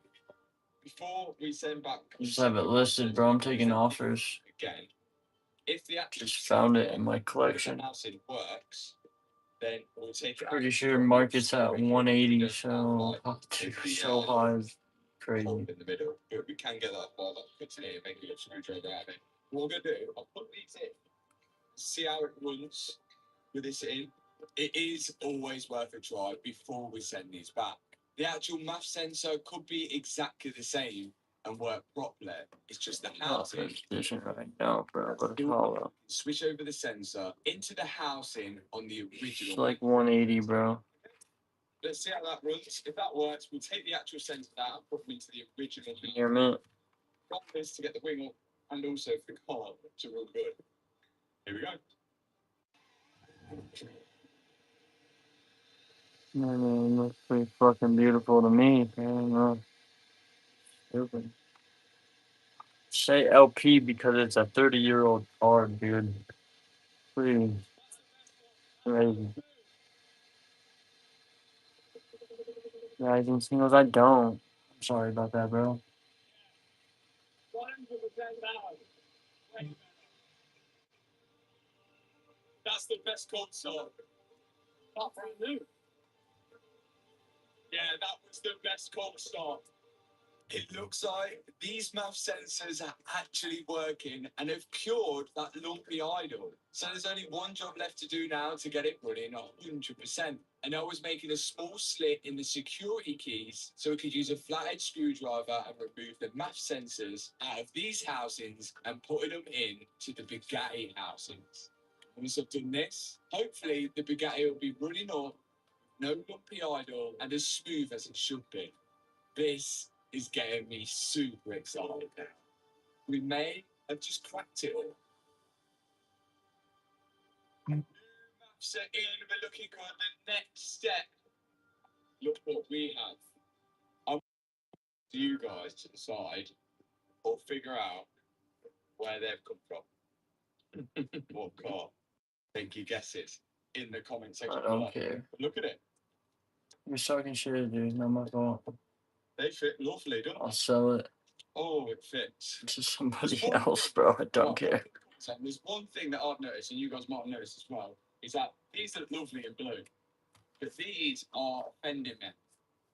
I don't know why, but it feels like wearing a blue suit and then white shoes.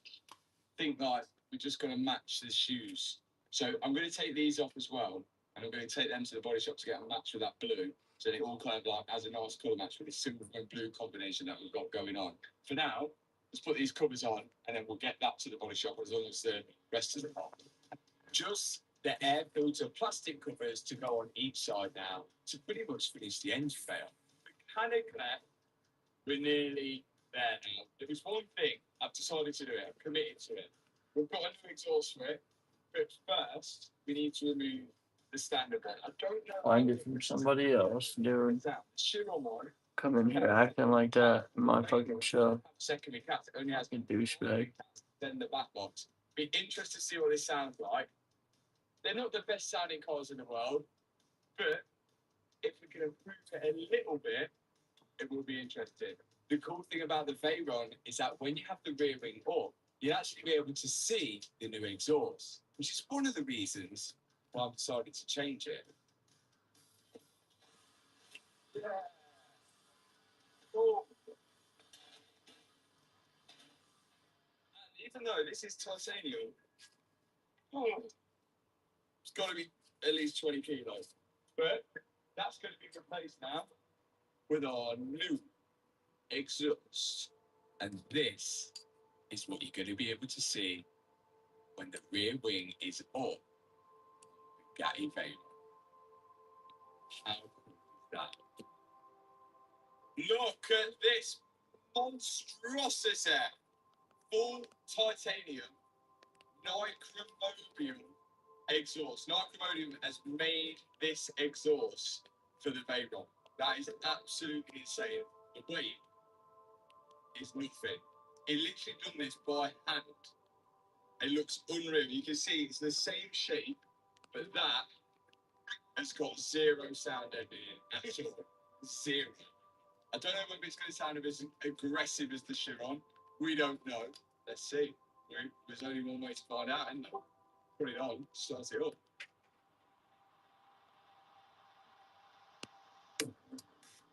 Here we go then. The second time I've ever fitted an aftermarket exhaust to a Bugatti. How the hell has that happened? The Veyron, fortunately, is a lot easier than the Chiron. There was just a heat shield we needed to remove, the rear bumper, and the small additional wing here. Then it all slotted in, and it was ready for the first start. Magnifique! That is looking sensational, isn't it? That is lovely. Looks way better than that big old rugby suitcases in the back. That's well ever. Well, see what it sounds like.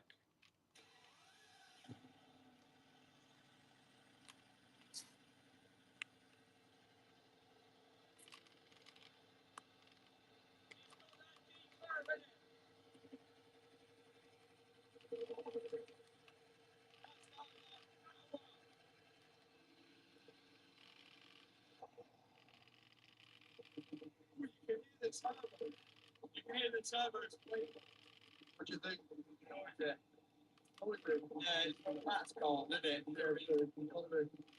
Listen to it, Pat. It sounds so much better. What the service could do. And what we don't like anymore, we have on, it's the washer fluid, right? That's on, but that's because the washer tank isn't on. And then we've got the suspension on, but that's because it's on axle stands. So literally, we've managed to completely service the car, get it running, really, really nice and smooth now. It's literally, like, it sounds like a Rolls Royce engine. You can actually put a penny on that. Let's see what this exhaust sounds like.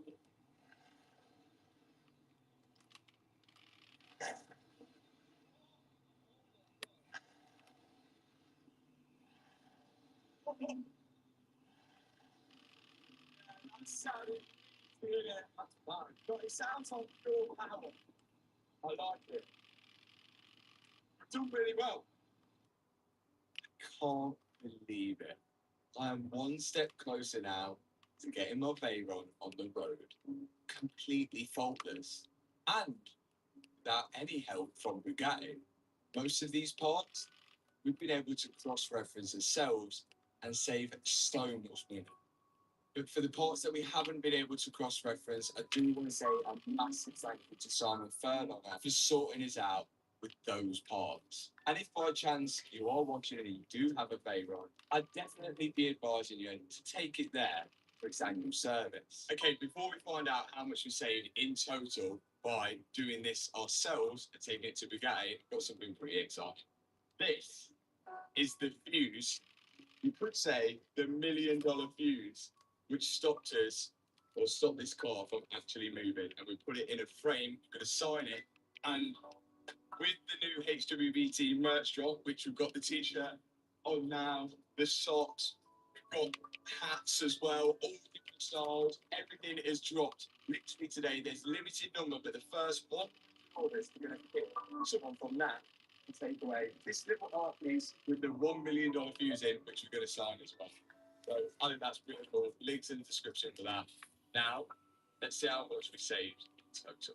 In total, we've just serviced the car and fixed it and got it pretty perfect for £1,193 and 83 pence. That is some good going. Next step, we're going to do all the cosmetic stuff and figure out how we're going to do top speed in it. Thanks so much for watching this video. If you enjoyed it, hit the subscribe button, hit that thumbs up button. See you.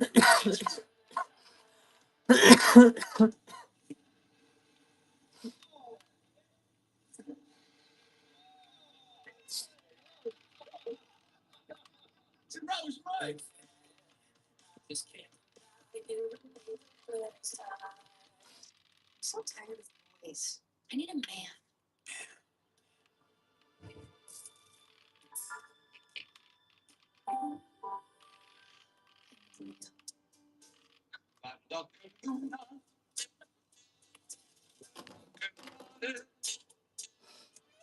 First time on you, certain something. What am I going? What's about your style? I just bought this wrecked Ferrari 812 Superfast and we're about to try and attempt to rebuild it in 24 hours. Everyone knows V12 engine. So when Ferrari made the 812 Superfast and put a naturally aspirated V12 engine into it with over 800 horsepower, the car was on my radar. It's just relentless. 800 horsepower. But how do we get one for cheaper than any other 812 listed on the internet? Well, the answer? Copart salvage option. This car was crash damaged, but with only 9,000 miles on the clock. It does state that it runs and drives, and the damage didn't look too bad. So, I took the risk.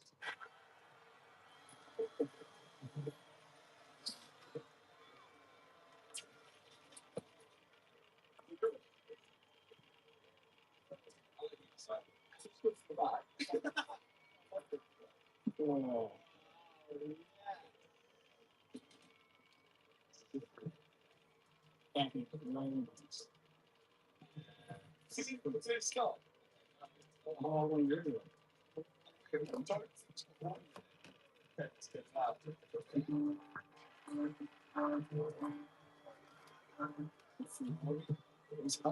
I'm looking a little worse than well.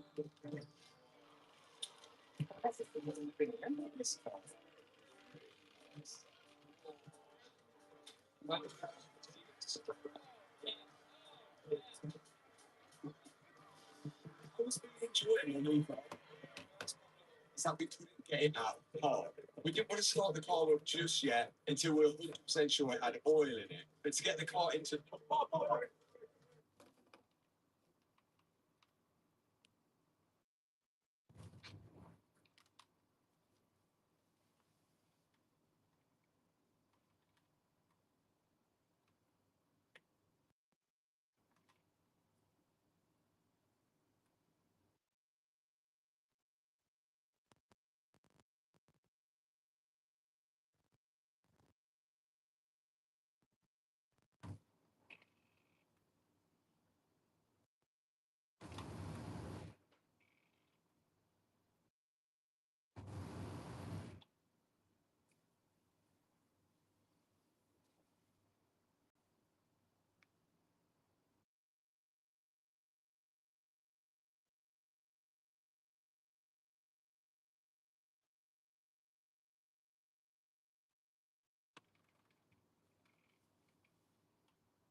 And Zora, I don't.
Next cards, I got the Mega Lucario.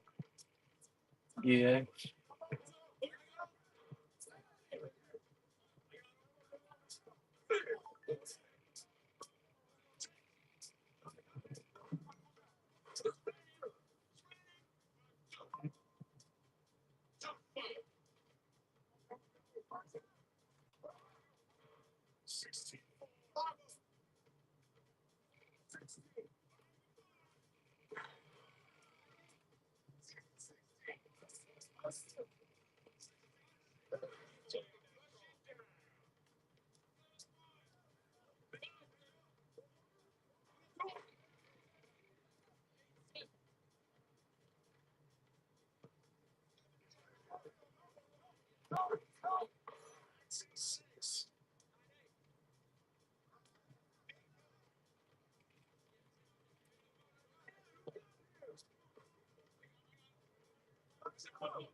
Bro.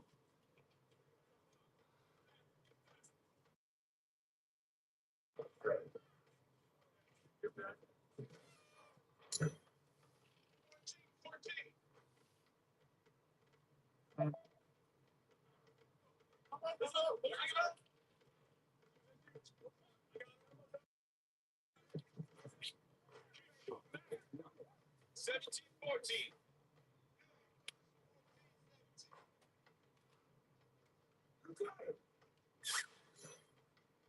16-17. 17-16.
Welcome in, welcome in.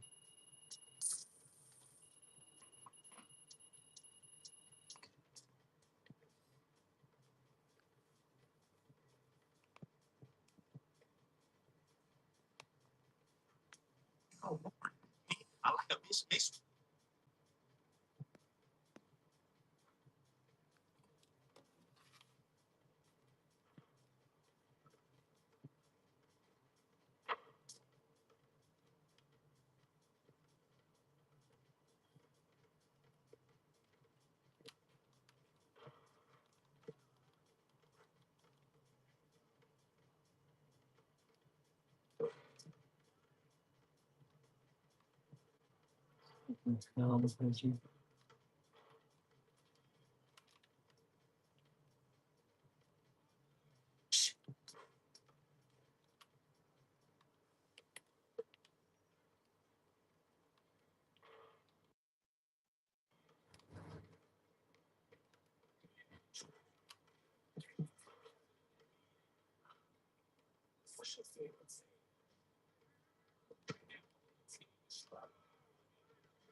You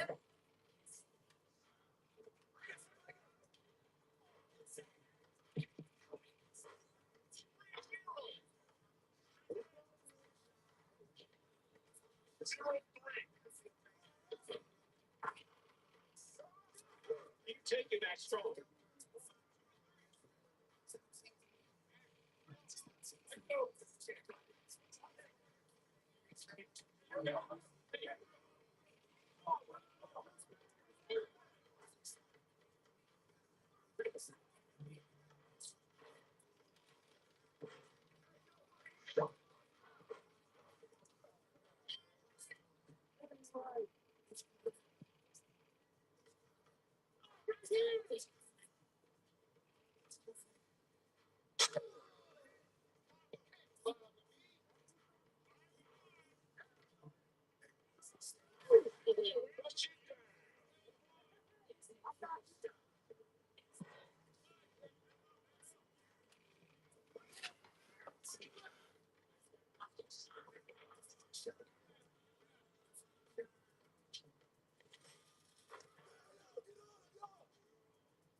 Okay.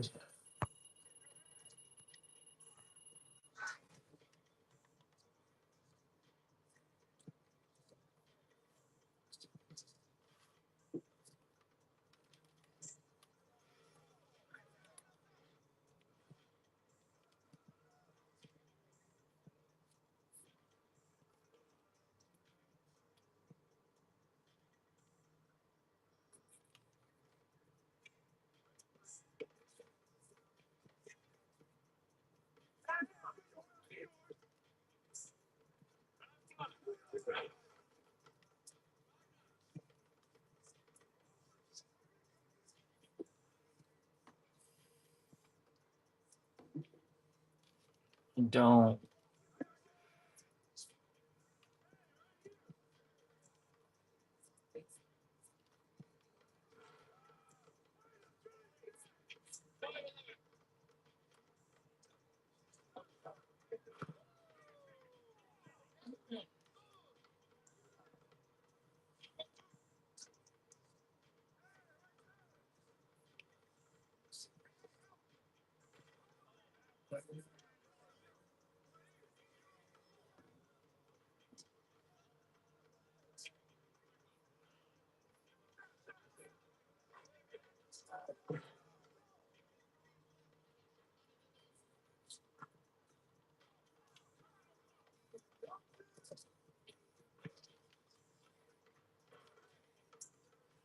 Ball.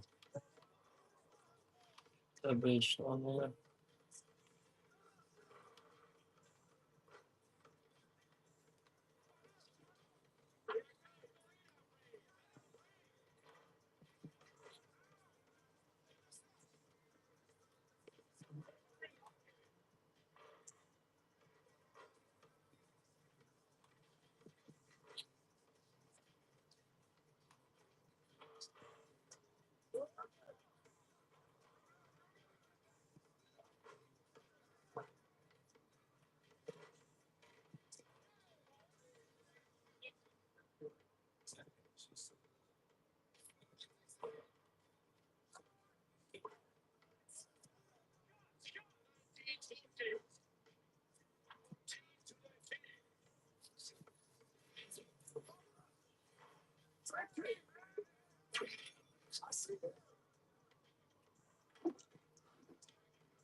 Welcome in, welcome in. What's up, Nadino? Appreciate you stopping by, bro. Ain't shit going on over here. What's good? What's good, man? All love, y'all. All love. Appreciate y'all stopping in. Any questions about anything? Let me know. Hope all y'all's week is going good so far. Happy Tuesday.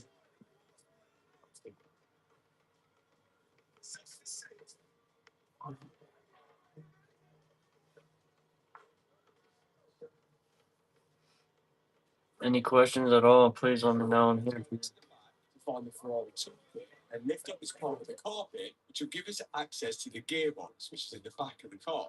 You then slide this tool in, give it a twist, and it should put it into neutral. Then we will put it to out. As we got it out, things got a little worse. Does it look as good when you put it in? Welcome in, y'all. Any questions? Let me know, please. I'm here for y'all. Is this something pushed forward and you pause up to look? Got a bunch of stuff listed in the shop if you want to check it out. In the intake. Oh.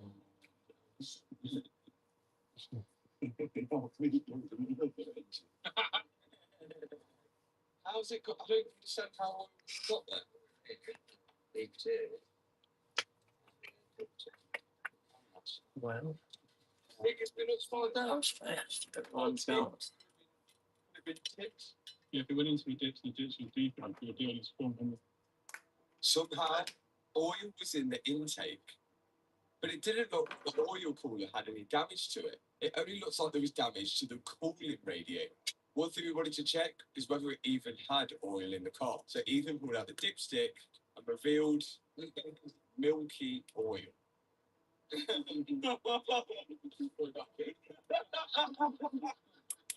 For the oil to look that milky, it must have mixed with some water. But the question is, how? and why is there oil filled up in the intake?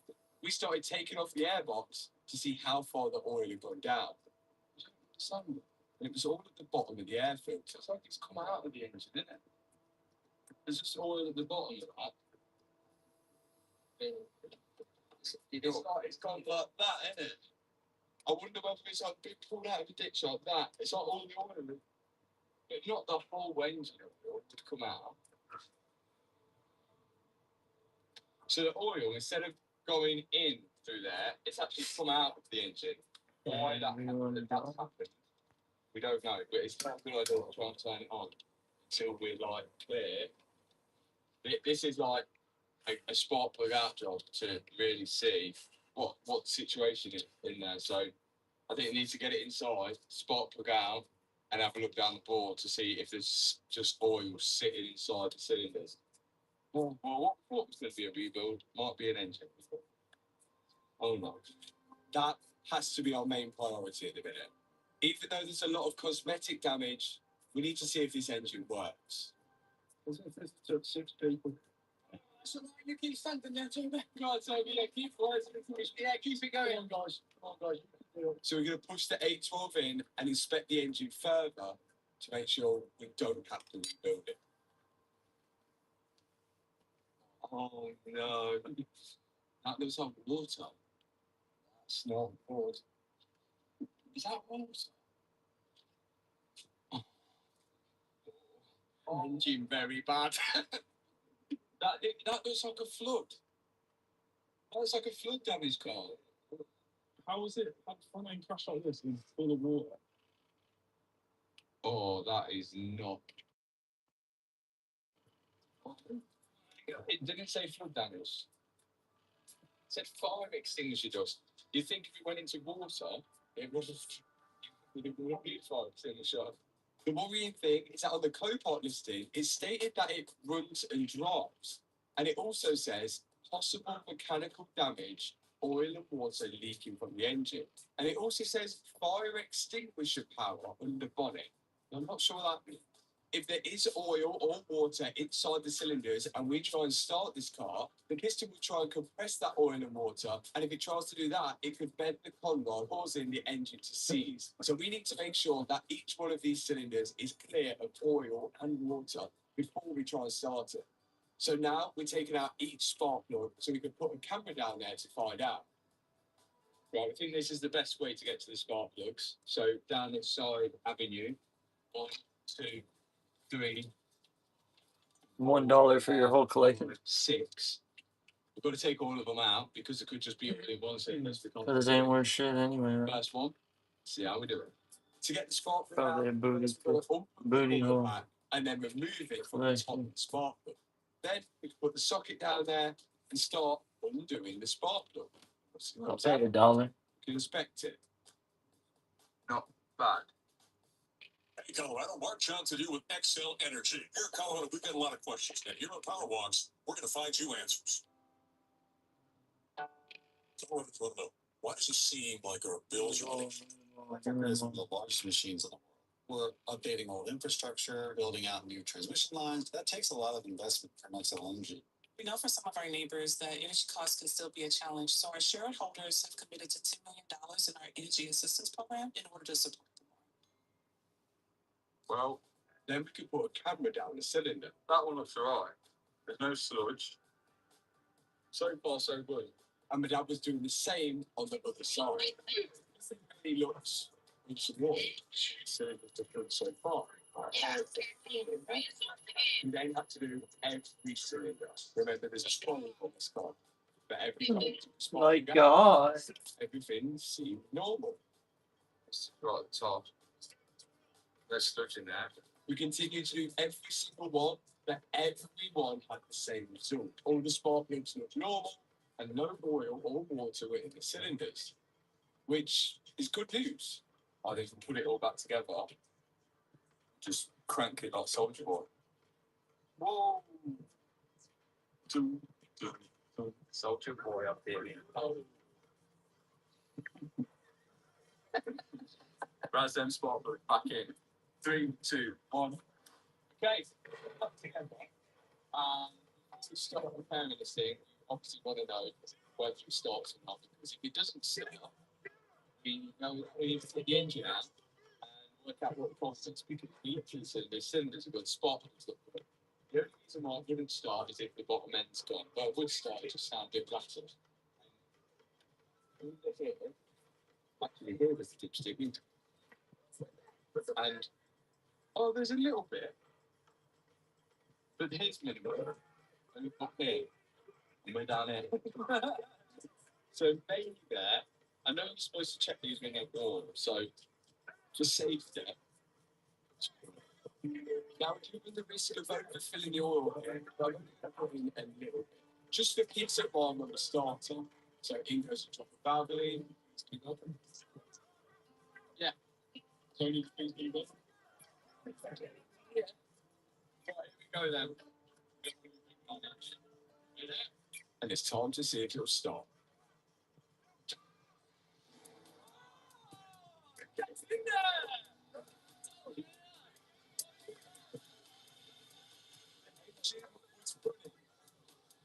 Something sounded a little weird.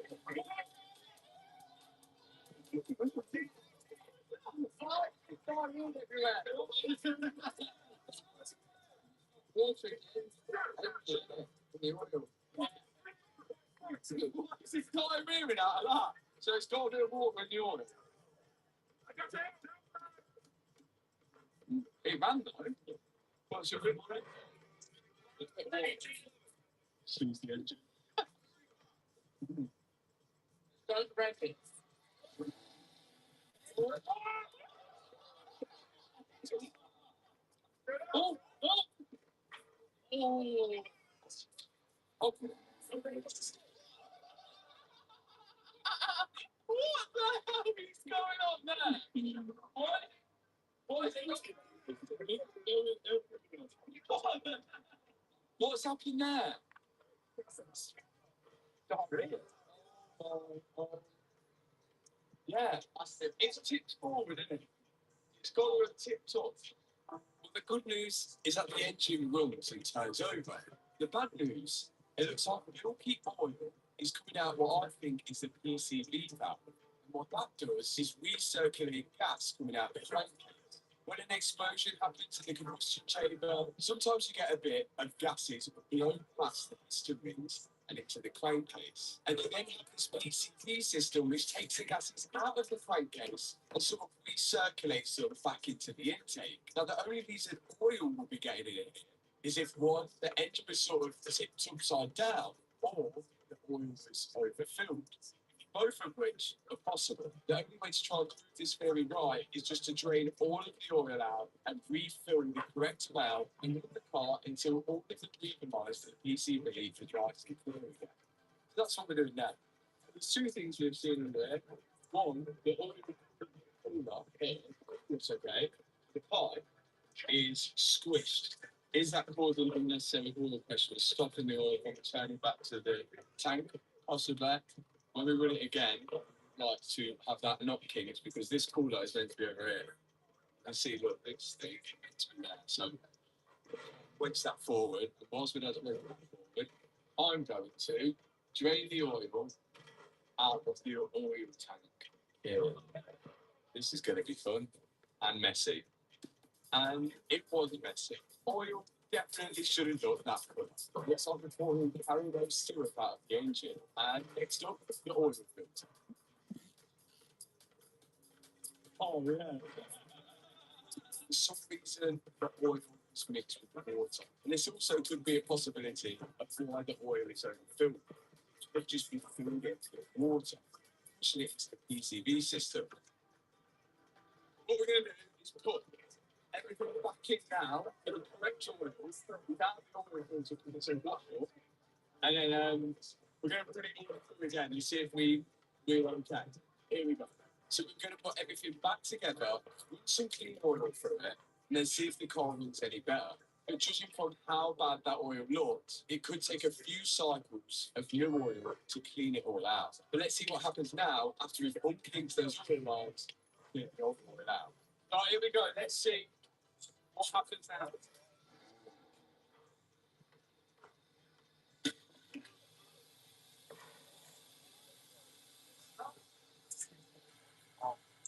Right. Good here from the back.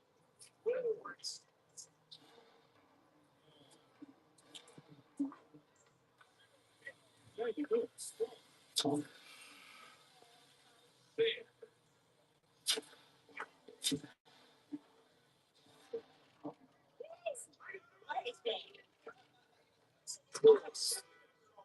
Engine's good. Looks like we're continuing the build. You're promising us. Well, so far. We still have to drain this oil out because that immediately turned milky. And the plan was just to keep this cycle until eventually we got clean oil.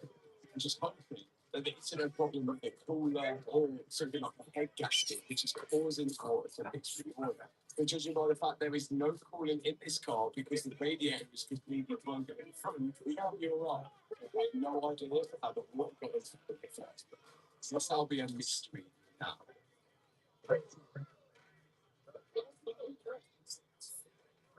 2 months later, that's the situation. When we think parts needed to rebuild this, and in 24 hours worth of labour time, this is going to be the hardest one we've ever tried to do yet.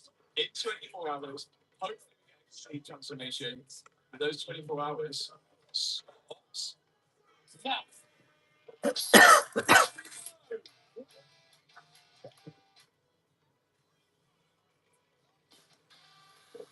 okay, first things first, let's get off all the damaged parts. I'm going to start off on the front.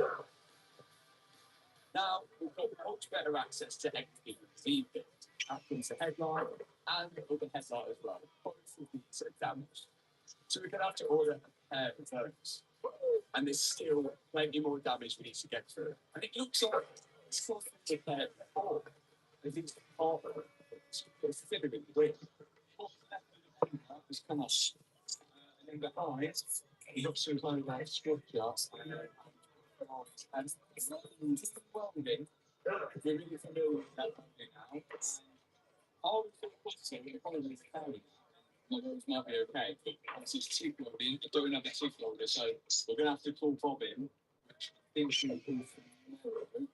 Also, this wire here, just looking at the chat, it could have a bit of bending on it. So that is like it's riveted and welded, classic for. So there's only some extra strong, so the riveted is welded it, and then sometimes they had a bolt in it. Never mind. Let's continue to get all this front end off until we get to a point where there's no more broken. Next up, the broken panel on the front. I'm hoping was to take this off and might be able to access the radiators behind it and work out which one's damaged, which one's off. Because I think the trouble with this looks like I've got a feeling the balls got a feeling working experience. I think you could read it, in my opinion. We get in there, we get to the radiator. Oh!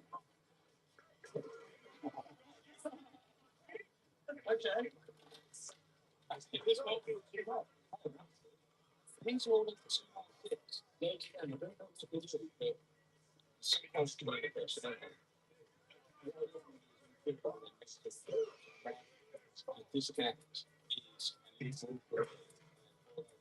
pull out this very big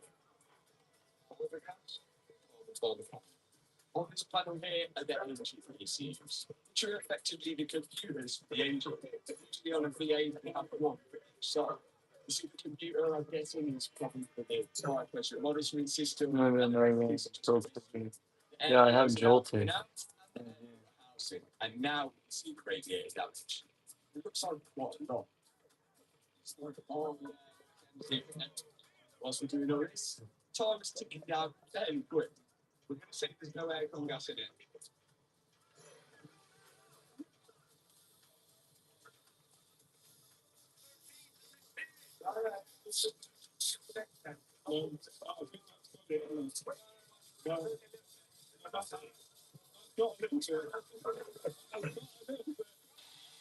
Yeah, I got you. 1 second. I'm gonna get you that joke. There's no gas left in the aircon system, which can remove the aircon radiator. And behind it is the actual radiator to the engine, which is also damaged. So both of these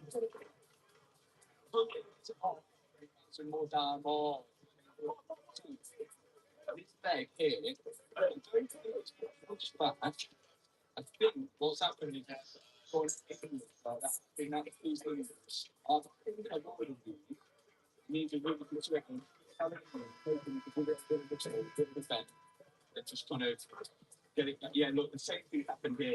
Full tick right here. Gone that way, isn't it? Dragonite price. I have it at 222, but open to offers. It is near mint. I'll show you that in a second. But here's Joltik. Super clean.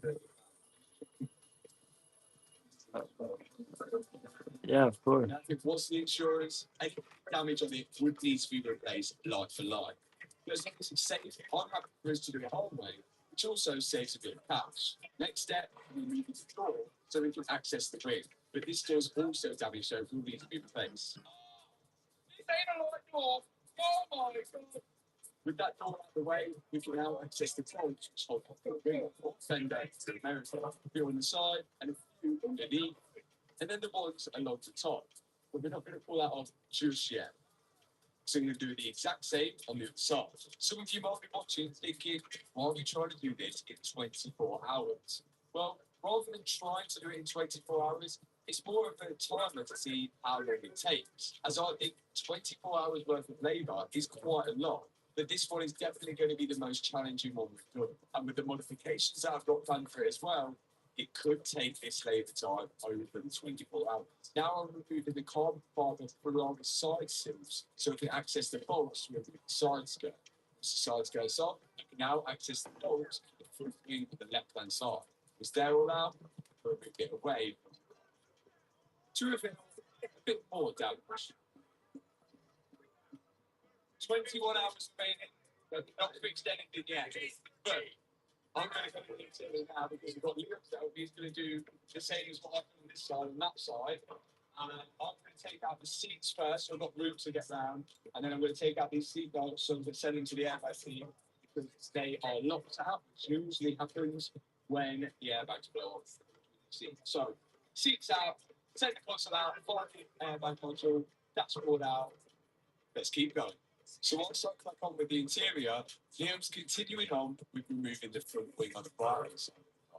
Now, because all the airbags are deployed on the inside of this, it's a lot of repairing that we need to do. First step is removing the seats. 4 bolts, which are holding it in, and once they're undone, lift the seat up, disconnect the electrical connection, and put the seat out of the car. Why is there half an inch inside the car under the seat?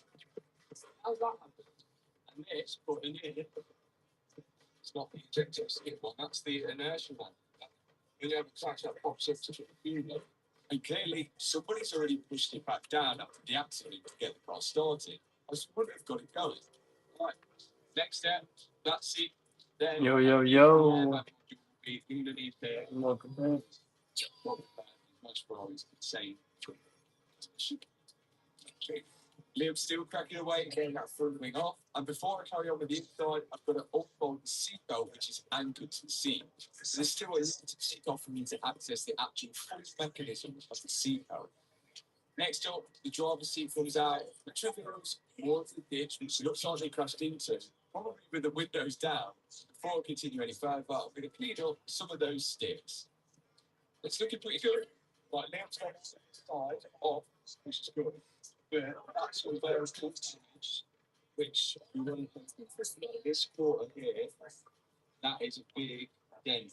Not to see, but you can actually feel the dent. It feels like I think what's happened is it's been pulled down. Because it's been pulled down, it's pushed in this area there. It's not worth changing just for that.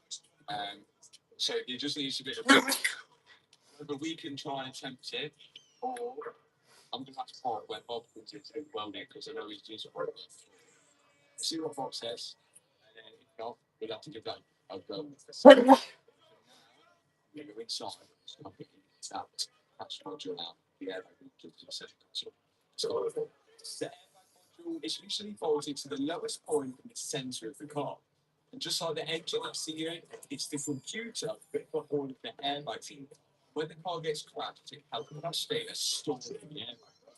And on Volkswagen and Audi cars, you just need to plug your auto into the OBD reader and cancel that crash data off, just like that. With these Ferraris, it seems like you have to remove the airbag module and get the crash data taken off by plugging directly to it. So normally, on these, your sensor, like obviously just picture the car and tells it when it's braking and moving, turning, and just if the back end is going off, then like it knows to change the brake lights, all that type of good stuff. But this, to me, that looks like the oil sensor. So it's going to be separate. That looks like the oil sensor, and that was separate. So maybe it is separate. But who knows? The good thing is, though, I've got to the airbag module, and that was my least to take out. Like, the bolts strip in there, and work the rules, and put them back in the holes. If that's how you how we know where everything goes, normally just put them back in the holes. So let's get this airbag module out. I haven't got the tools to talk directly to it, so once it's out, I'm going to send this away to the airbag team so they can hit directly onto it and cancel all the crash data. Time's ticking down. Now we've got to remove the dashboard because it is broken and that's the side airbag. And they also need to remove this because that is broken from the driver's side. To the left, get removing. If it's anything like the 296, then it should come on separate. Let's go. To get the steering wheel airbag out, there's two different holes on the side of the steering wheel. You can screwdriver in there, and then that releases the plate, which brings the airbag out. It's just two guys that need to Welcome in. the car. Right, just started to get the dash out, and I peeled this back. That is well, it looks like a Ford stop button on the side. What the hell is that doing now? This is still a button. But then, is there another stop button there? There must be a reason for it, but only Ferrari know. Now, we've got the master task at unbolting this whole dashboard to get it out so we can get it repaired. I was on the driver's side whilst Leo was tackling the passenger side. And this was an extremely long process, but eventually we were there. So you would not believe the amount of bolts that are in there. But now it's out, and the interior is pretty much stripped. Right, dashboard is out. It's absolutely carnage in there. That's what it looks like. We've had to take this out, one, because we need a new passenger side airbag, and two, because the lever is broken here. So that can be fixed by the airbag team. So that will be sent off along with the seatbelts, which we've got to get out as well. But in the meantime, Liam says we can't touch his pile of bolts. Do you reckon all of them are going to go back in there? Oh, where they go? Right, okay. Trust me. So by the time that dashboard comes back, he's got to know and remember with his phone. Yo, welcome in, y'all. Any questions about anything, please let me know. Appreciate y'all stopping by the Slabby Patty party. Because now it's time to get machine shopping. Because we've got loads of bodywork to do. Starting off with this front section, which Bob's going to start repairing. Yeah, looking at it, and it's twisted in, and this is pushed over as well. So they're meant to be parallel. How we doing today, y'all? Meant to be parallel, but that's pushed over as well. Fantastic. That's going to be a job to me. Oh, This was a square section. yeah. It's actually diamond shape, so it's not far away from the shape it should be. However, it is rotated, so I'll just cut these creases out, rotate it back the other way. Okay. Whilst Bob's doing that, I can carry on getting the seatbelts out, and then hopefully there's more jobs for me whilst Bob's doing that.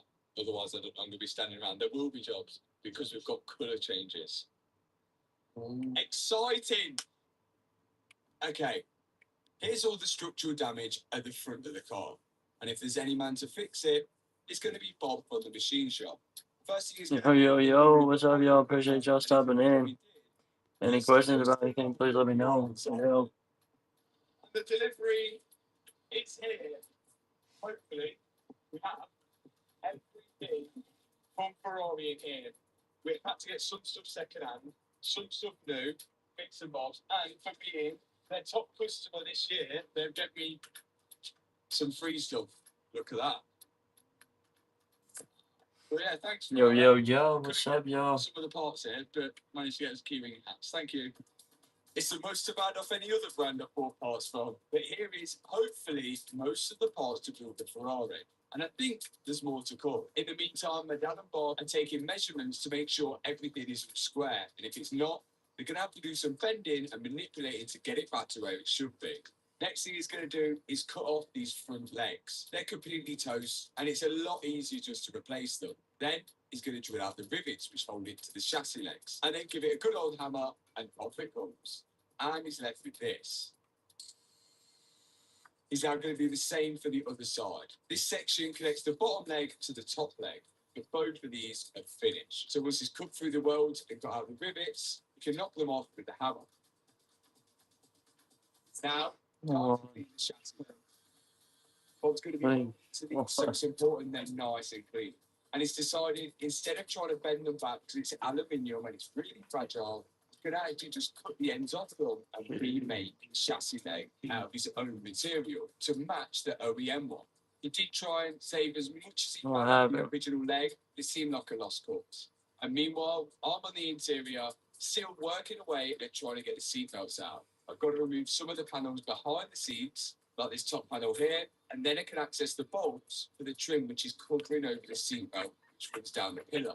There's one bolt which holds the seatbelt to the top, another bolt which holds it to the bottom, an electrical connector which goes to the Welcome in, welcome in. I'm and talking then about the you, seatbelt Jay. can come out of the car. Out comes the belt. That needs to be set off. Time is ticking down. I've now got to do the exact same for the other seatbelt on the driver's side, and that is the dashboard and both seatbelts out, ready to go to the airbag team to be reset and fixed. We need to get these door cards off because these also need to be repaired by the airbag team. I've ordered this, the airbag separate there, and then we just need to get these doors on fixed. So I'll get this one off, Leo, you get that one off, and then we'll give them to the seatbelt man. No longer seatbelt mate.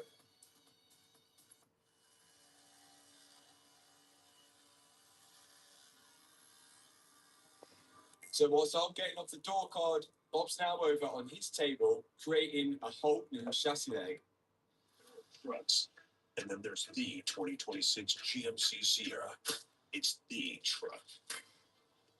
During GMC Truck Month, get 0% APR for 5 years on 2026 Sierra 15 models.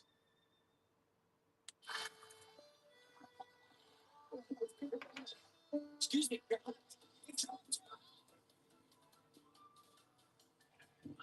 Yes.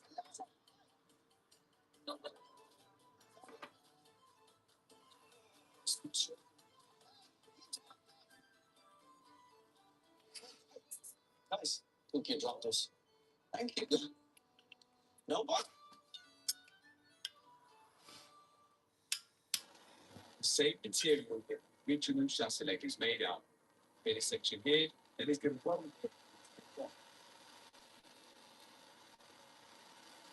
It's a skill box to do. Yeah.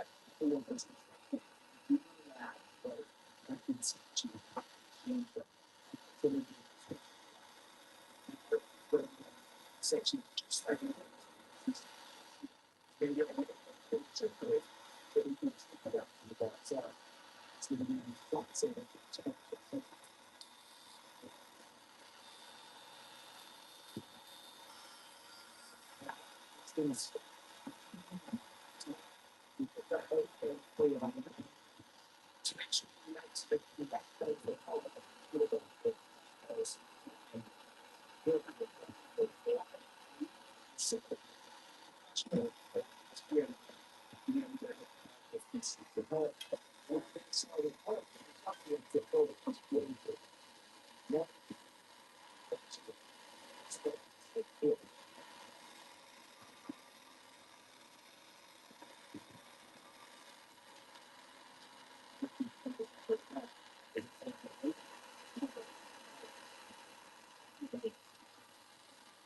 What's up, man?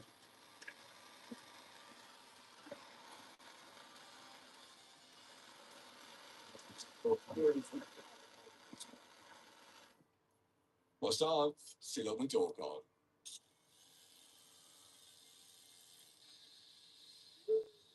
and I've now got off the leather piece of the door card that needs to go off for repair. It's stuff I ordered earlier. Some off eBay. In fact, it's all of it off eBay. Interesting there. Same airbag as the Ferrari 296 and the Ferrari Rover. Not that makes any difference. You still have to pay Ferrari prices. Inside here, passenger airbag. Inside here, from the breakers, left hand door airbag, right hand door airbag. Let's get fitting. All that's left to do on the passenger door is remove this airbag. Once you've removed the bolt, put it out first, and that is going in the bin. Now the new one can just slide into the door and it can pop back in the bolt ready for the airbag. Okay, put in the electrical section, and that is one door ready to go as the door card comes back from repair. Welcome to the group. That we're doing seems a Welcome in, welcome in. Because we are on. Yeah, but the side we have no damage. Oh, actually, some of the car is damaged. Like this rear diffuser, which is exciting. So that's got to come off. And also, what we're doing, hopefully in this video, fingers crossed, requires us to remove the rear lights and the badge as well. So, yeah, it won't make sense at the minute, but it will make sense later. And don't worry, we will clean the car. It's just dark outside, but we'll clean it eventually because we need to for what we're going to do. So, diffuser off, rear lights off, the badge off, number plate off. Let's go. Where's Liam? To get to the rear lights, we've got to remove a lot of the panelling inside the boot. Starting off with this section which holds the toolkit in, then the carpet needs to come out. I need to start unbolting parts like this so I can pull the trim off the back of it. Then out come the rear lights on the left hand side. There's two of them per side. Wow! And that's both rear lights out on both sides. And Liam started to take off the demonstration. Yo, yo, yo. Once that's off, we've got to work out how this badge comes out. Turns out it's actually bolted from the back. Yeah, little like 7 minutes, Two tiny little nuts back of the bumper. And we can just get a spanner behind there. Yay! It's bolted on. Evolutions. I don't think I do. It's very Okay. tiny. front end is all done. I need to put this bit in there, but this is already on the car. This bit's broken, that bit's broken. So I cut that off there. Well, on the bottom of that. Something like that. So what Bob's trying to do is keep on as much of this structure as possible, rather than cutting the parts off just for the sake of it. Some parts need bending back into place, which is what he's doing now, using a ratchet strap, but you can see how easily all these aluminium parts move. They're super flimsy. Once he's happy with the placement, he's then going to clean it up to get ready for welding. He needs to cut off panels off the new structural piece that we bought, if I can call it a structural piece, because all it really does is hold some aero bits in, parts of the bumper on, and an under tray. And once he's happy with it, he can slide it back into the place where it should have gone. He needs to get it in the exact position using the measurements he took earlier. Because if he doesn't get this right, the headlights, the under tray, and the front bumper are definitely not going to line up. Once he was happy with the right-hand side, he went over to the left-hand side, and there was only one piece of aluminium which was missing. So this side was a lot easier for him. And there it is. Most of the structure on the front end is complete. And dare I say, the welds are a lot better than what Ferrari did. Meanwhile, back at the rear of the car, I'm removing the rear diffuser, which actually has electronically controlled aero. I unplug that, and I've got to go and search for a new one because Comes in a Pikachu for it. It's in the shop, honestly. I can't remember. I think it's like 60 or 62. So, 3, 2, 1. Definitely open to offers and bundle deals. Now we're going to do what we probably shouldn't do, but we're still going to do it anyway because we're experts. We're going to change the car colour because black Ferraris are boring, in my opinion. So we're going to make it not black. We're going to make it a new colour, which is this. I chose this colour. Some of you ain't going to like it. Some of you will like it. But if all of you liked it, that would mean that every car on the road would be this colour. Fact. Correct. It would indeed. That would be, yeah. And if everyone likes a black Ferrari, all the Ferraris would be black. Correct. So for that reason, I've gone with a colour I've never gone before. Green, baby! This is a Nositex era green. I think it's going to look amazing on the Ferrari. Either that or we do have another colour, which looks like Barney the dinosaur. And I would pick that colour all day. Yeah, no, you would, but it's not very gentleman spec. This is the colour that it should be. Oh. With YouTube Premium, I can watch all my videos ad-free. Because if I don't have time to call a plumber, I definitely don't have time to wait for ads. Try YouTube Premium now for $0. Oh, yes. Purple. That looks like a Porsche GT3. That's a Porsche GT3 ultraviolet purple. Oh, that would look sick with the yellow. And now I've got a decision to make. Why don't we do what we always used to do and flip a coin? Yeah, and do you know when it's in the air, we're going to be thinking, green. See that green, I'm going to be gassed. Tony, what colour would you pick? For this car, I might be swaying towards the purple. Going to look good. I think the green and the purple was going to come for a right car. It's going green. Going green. Say goodbye to the purple wrap, guys. No, maybe another day. Maybe another day. Today is the day. I had my mindset on the green. The purple was definitely a good option. Hopefully, I don't regret it. Time to get wrapping. First thing, we need to measure the rear bumper because that's where we're going to start. Then we can start cutting the wrap to size. This wrap is really thick. It doesn't necessarily stretch like the other wraps. So we have to do this tactically and make pieces where we think the wrap won't be able to stretch into, like the registration plate recess and the corners of the bumper here. And if we make sure we follow body line with the joints, it'll almost be unnoticeable. And although the wrap doesn't necessarily stretch like the other wraps, the benefit is that it's super glossy and it almost looks like paint. That's 2 corners of the bumpers done. Now for the main part. We just have enough wrap to complete the whole car, so we can't afford to make any mistakes. On top of that, there's only 13 hours left. Right, I want to put the horse back on, but do you think the horse should be black? I don't mind the silver. I think it stands out. Oh, that is so sick! That looks sick. Oh my, this is good. This is going to become one of my favourite cars. Oh, I'm gassed. And the car ain't even done yet. Gassed, isn't it? Gas. He's proper gas, not well gas. So excited for this car. Are you gassed? Gassed, yeah. And what's even better, the door cards are back from repair. It's worth like 600 or so. Never know. So my dad's now going to build up the passenger side door with the new door card and the airbag. And alongside that, the dashboard's back. We'll check this bad boy out. Repaired. You'd never know. You would never know. All we've got to do is install a new airbag into here. Look, you can even see where it like blows out. You've got to put a new passenger airbag in there, and then that'll be as good as new then. And here is the new passenger side airbag. That just slots into place, and there's 4 bolts which hold it to the dashboard. Now it's time for me and Leon to slide it back into the car. This is the hard part, remembering where everything goes. So my dad's doing the door card, and me and Liam are inside the car. What's the time's ticking down? And this dashboard has a serious amount of bolts holding it in, almost too much. But as the time went by, me and Liam managed to get it installed. And the same for my dad on the passenger side door. Looking good there.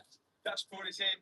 Final piece to go in is the new steering wheel airbag, which should just be 2 connections. 1 in, 2 in, and in. Liam, how many bolts did you have left over? Well, there's 3 now. Welcome in, welcome in. How many you got left over? 1, 2, 3, 4, 5. This dashboard is in, and it's definitely not going to fall out without these 5 bolts, 6, 7, 8 bolts. See you later. We actually, they weren't for the dashboard. We completely forgot about the rest of the interior behind us. We still need the bolts putting in. Seatbelts are back from the airbag team. They're just the same, but they've got a different explosive on now. Well, a newly loaded explosive. So the little 2-pin wire that goes there will tell the airbag ECU, which sits in the center console, which we'll get to later, that these are all okay and they're locked and loaded, ready for the next accident, which hopefully never happens. So now the seatbelt can go in on the driver's side and Neutron's putting it in on the passenger side. And those bolts that were missing, holding the trims which cover over the seatbelts. Then the carpet goes over the top of them. There's then this little parcel shelf which bolts in as well, and the straps behind it. This is all in now. We can't put this in because we need to put the center console in. We can't put the center console in because we need the airbag module, which the airbag team have cleared the data. I'm just going to put this in now without dropping. We've got to be really careful to make sure that this is 100% bolted in flat, because if it sits slightly off center, it can throw everything off in the car. Once I've got that in, the center console can slide back into place, along with the lever behind it, and that is almost the interior back together. Just the 2 seats to put in now. Really agitated nerds. Close it up. Let's get it in. Look at the lines. Oh my God. Oh, look at that. 812 super fast, baby. Excuse me. You've got some fluff on there. That's fair. One interior in. And whilst we was putting the interior in, my dad picked up another door. Here we have a fresh, brand new second-hand door. This door come complete with an airbag, so I didn't have to buy the other one, but it didn't have a door locking. If you remember, the old door was completely battered in the bottom right corner. So what my dad's got to do is transfer over the lock from the old door onto the brand new second-hand door. And once that lock's in place, he needs to make sure that it works, putting the key in.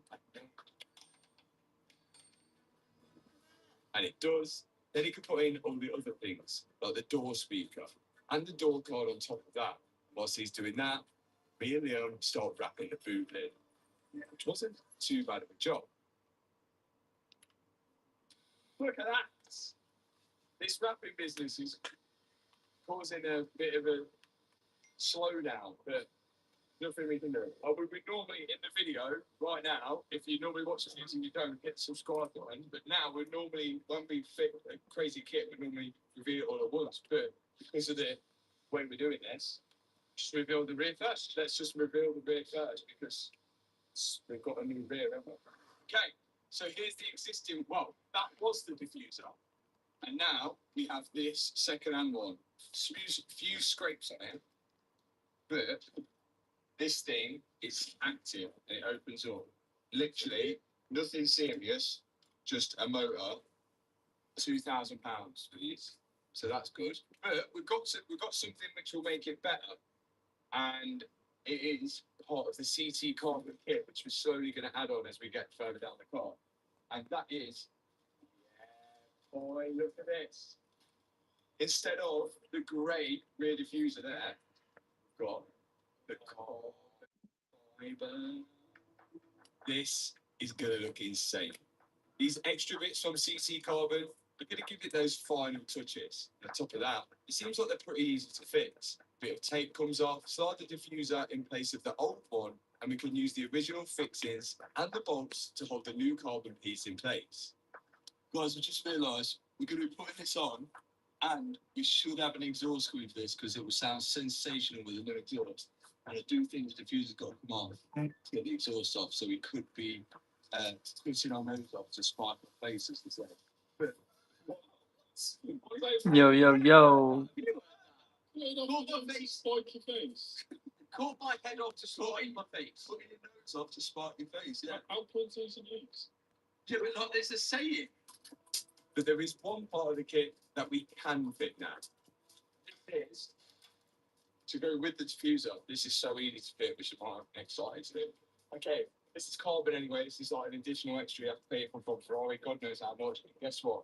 It's getting covered over with more carbon. I'm just going to add a little bit of Mansory glue on top of the carbon just to make sure it sticks. Get this bad boy on. And then this just literally slides over the top of the existing carbon. And it looks way more aggressive. It's just got a flared edge at the bottom.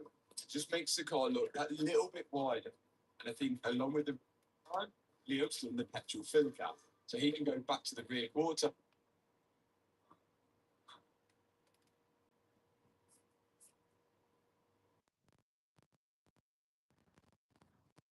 Just noticed.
You got your own stand.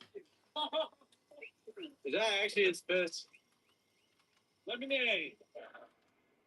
You wanna fucking cut me up? I'm trying to run a fucking business. I got kids to feed. Him filming me probably looks insane. They're like, yeah, some old guys in the woods making this guy pissed. I'm 60-some years old. You got any regrets? A million of them. What's a couple that maybe could relate to my life? Welcome in, welcome in. It's actually my first time at life, so I'm learning. I'm like, oh, what the fuck is that? You know what I mean? Oh yeah, basketball player. Yeah. Gonna sell it as art. The new Banksy. Yeah. Like was up on a high building spray painting and fell and hit his head. And he didn't know how to do art anymore. That would be it. Shout out Angel Reese. If you want this piece of art, hit me up. It's a great day for some lemonade. Hey, Gusta! Niño junto! Dude, I hit him with it. When life gives you lemons! Hey, Brian, what's up? Can you come outside? They're actually the big. You're free too. This man looked way nicer when I saw it from a distance. It's a real shipment. All perspective, man. You want to try some lemonade? For straight from the tap. You want some or not? Drink it, dude. It's good. All right, shake it off. Shake it off. Look. No, It smells like lemonade. it's just lemonade, dude. And piss. It's just my piss and lemonade. It's a little bit of my piss. Just a little bit. You can't taste it, right? There's no piss. I'm just kidding. Are you on the clock or are you on break? What was your name again? How long was your dad with the company? Holy shit. That's good. That's good. You got it. Well, she's way more trusting than me. That's good. There's a little bit of piss in it. A little bit. But not, you can't even taste it. That's the joke. Come on, we got a camera reaction. We have one coming right there. Here at Danny's Fresh Squeeze Lemonade, we value transparency. This is where the lemonade comes straight from the source. We don't Welcome in, welcome in. This is all real. Huh? We're not gonna do Oh, oh, hell yeah. That's what it really looks like right there. Key one. Oh, shit. What are you doing, James? You're off, bro. Go. Good talk out. You're off work. He always does that. He tries to stay later and get extra hours. That's the problem, man. Trying to find good help these days is just too hard. Fuck, kids are lazy. They take shortcuts.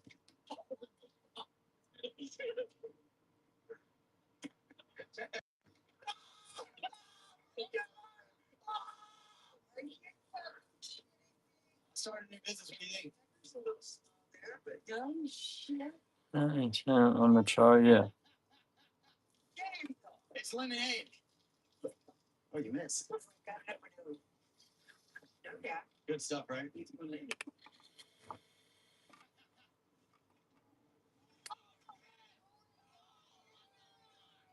did I get you guys wet? I'm sorry.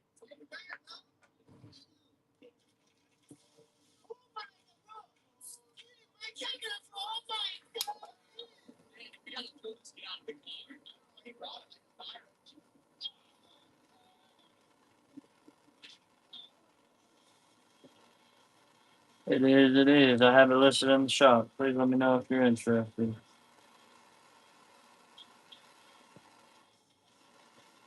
Good buyer. Yeah, no worries. It's in the shop if you want to check it out.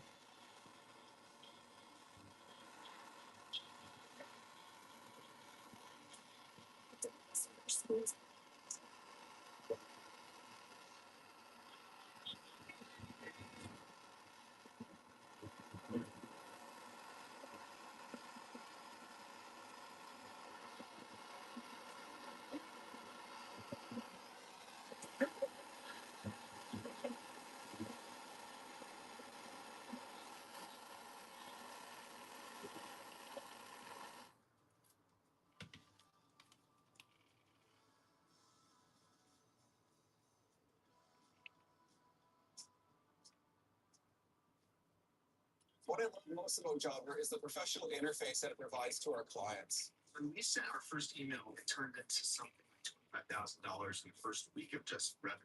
Maybe you've hired a new cleaner and you have openings on your schedule. You can create a list and email out those clients and maybe run a flash sale. I can auto set up the email campaign so that it reaches out to them and reminds them that I'm here. Puts us in a great position to attract people that are looking for a professional company.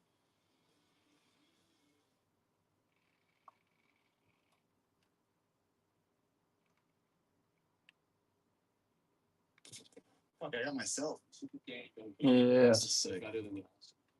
This is, I love this. And all these people, they get these fake awards, you know, like the streamies and stuff. It's like pay to play, you know, you gotta like play their gay little game. This is an award from the people. This means way more to me. This is for each and every one of you. Have you guys seen the movie Mean Girls? You get a piece. You get a piece. Everyone gets a piece. Let's just get those. Yeah, I try to be fair. For all of you guys, you know, don't let them trick you with these gay little awards. Not this. I actually love the thing you make. Like Forbes. What is it? 30, 30, 20, 20. If you're not sucking dick or paying money, you're not getting on it. I'll just tell you that much. No matter how much money you make. Because we made way more than everyone on that shit, and they didn't even put us in anything. So I'm like, this shit can't be real. And it's, you know, as time goes on, you figure it out. So don't let them trick you with all those little awards. Because if you're not getting them, it doesn't mean you're not doing good. It's just a different game, and you're not in the game. God, I started buying a bunch of gold and silver like a couple months ago. I was like, can you believe that people think this $100 goes worth money? It just feels like it's not really worth money, but gold and silver, it's like actually gold and silver, you know? We're in there looking at coins. I hand him a coin, he drops it instantly, goes all the way across the fucking store. He's trying to shimmy to get it. It's like $8 for this one. He goes way behind. He almost knocks the Harley Davidson over. Imagine this Harley Davidson falls, hits the bike falls into this, knocks that over into the glass case, and everything shattered. I go, dude, this guy's like bull in China shop, like for real though. Like one day it'll be worth $100. Absolutely, that's how I feel worth $100. Been worth $100. What I did with Pokemon back in the day, everyone's like, that prices are getting out of control because I'll buy them so cheap. But when I get a card, you know, it'd be like $50, and I'm like, that's so overpriced. I'm like, I don't know, this feels like $50 to me. I buy it now. Now I got some cards that were $50 that were like 10 grand, 20 grand. I mean, I've been doing this my whole life, so we never imagined we see these kind of prices. So good. It's so important. He said, I've been doing this my whole life. Guys, if you're trying to get rich quick, do not buy these coins. That's what I think a lot of people like the misconception. The only reason I'm buying this shit is I'm either going to die with them or I'm going to sell them when I'm like 70. Off their grand. Exactly. Hopefully I can do that and I don't need the money. And it's a tangible investment. You can touch it, you can feel it. You can put it up your butt. It's been done, dude. Someone's done it. That's a big bubble. If someone say that's a just saying, that's who you ask. There's gonna be a time when people are gonna be like, remember when we used to have money? There won't be any money. Everything's digital. There literally will be no money anymore. Like your kids won't even feel a dollar bill ever because everything's tapped or a card. This shit's going to the moon. Hey, Big Silver like paid me to promote this shit. I'm so heavy in Pokemon, but this is like feels like Pokemon for adults. How do you make a soup richer? Yeah, 24 carats to that. Oh shit. You use bullion. He wanted Hey, he's a professional. How much is this? There's about 3,000 today. This is $3,000. It's 32 ounces. Got you this. Doesn't it feel cool? I feel kind of bad saying you're gonna get the dirty one. Hey, look at that.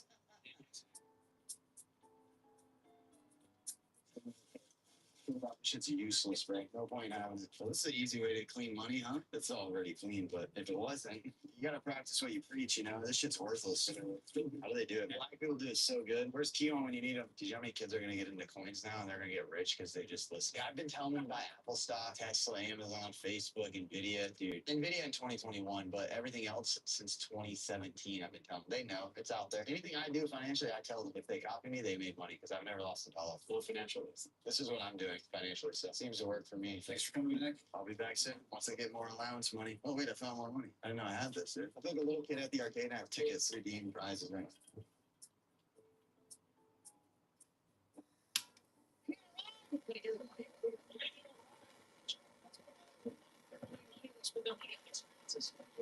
Experience.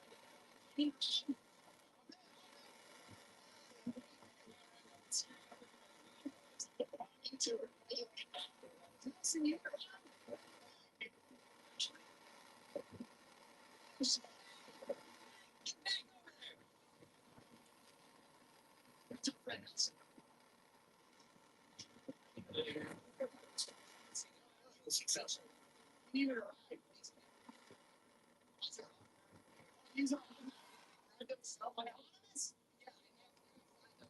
Shit.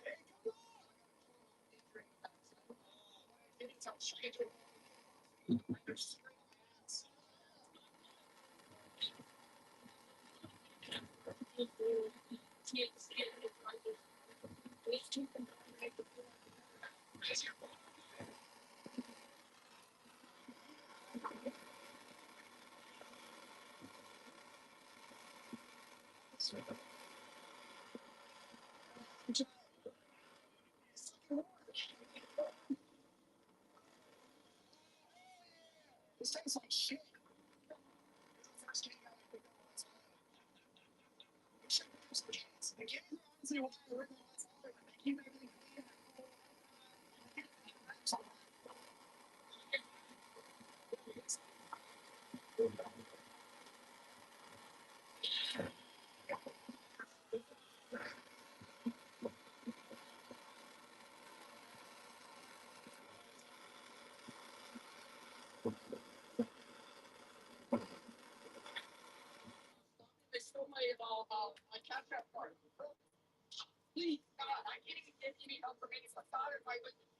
Hey man, what is going on? You have no empathy for humans, bro. That's your problem. I actually drove back to your house to get on the weed pen, and you know what he said? Where were you now? I'm not singing that. It's like, dude, He goes, oh yeah, we were riding around. Yeah, nice to meet you. What do you do out here in LA? Mega Lucario. I think it's posted in the shop, my boy. I could look. Give me 1 second. Look for you right now.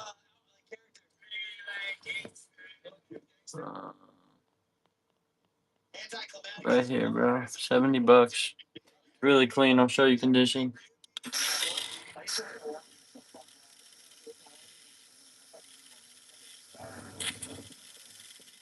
Yeah, be safe. Hate to see him go, but love to watch him leave.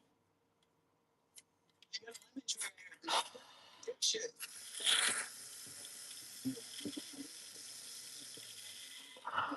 Looking at Instagram Reels. This is like that whole dream right here. It's funny. Like, this is what everyone's like, man, could you imagine?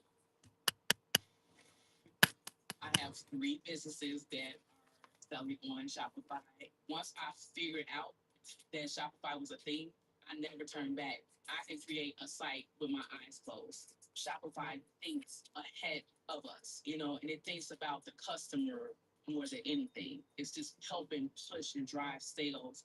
Every day I'm thinking about some other new business. But Shopify is doing it to me because it's so easy to use. It's like I can't stop in big business. I'm Kiana, and I leveled up my business with Shopify.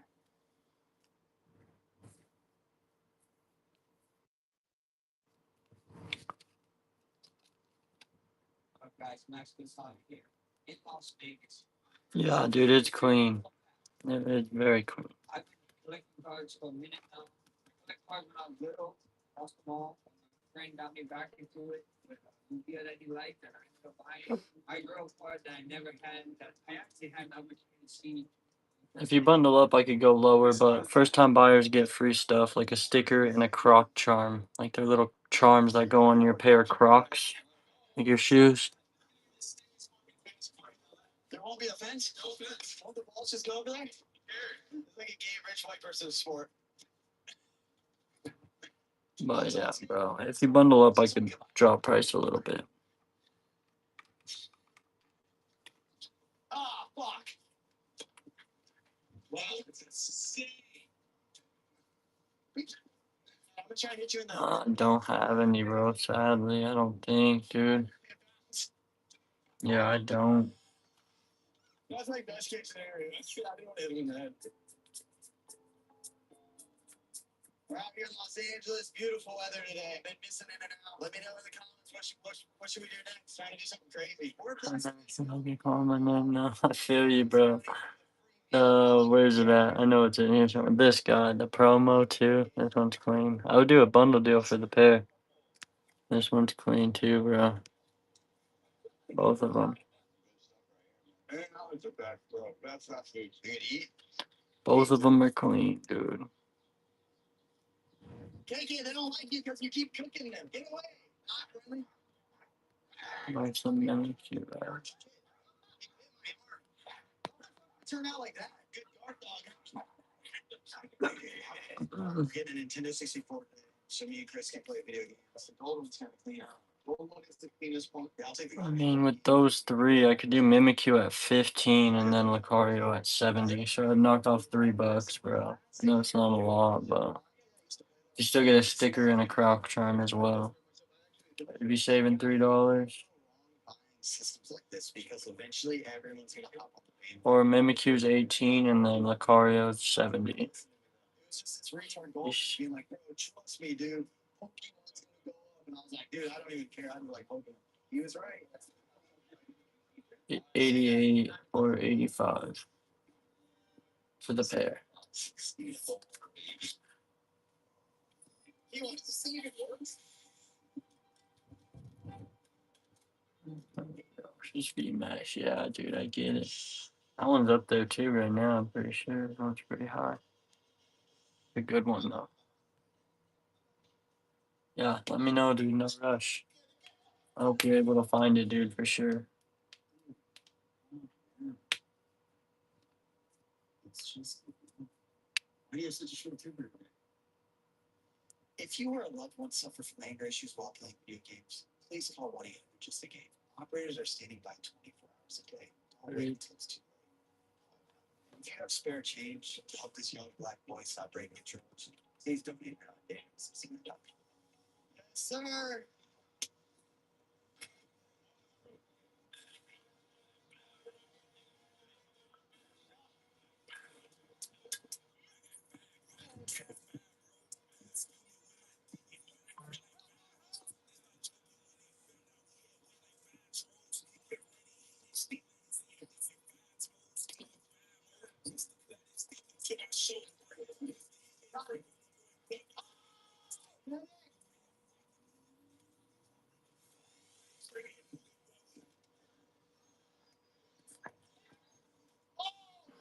I'm bad, bro. Sorry to hit you.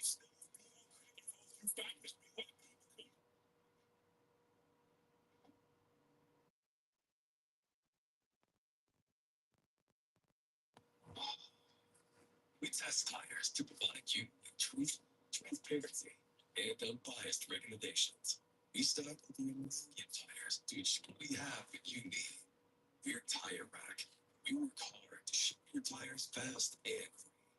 We offer convenient installation options to keep you moving forward. We do all this for one reason. Tires matter. TireRack.com. My tire buying should.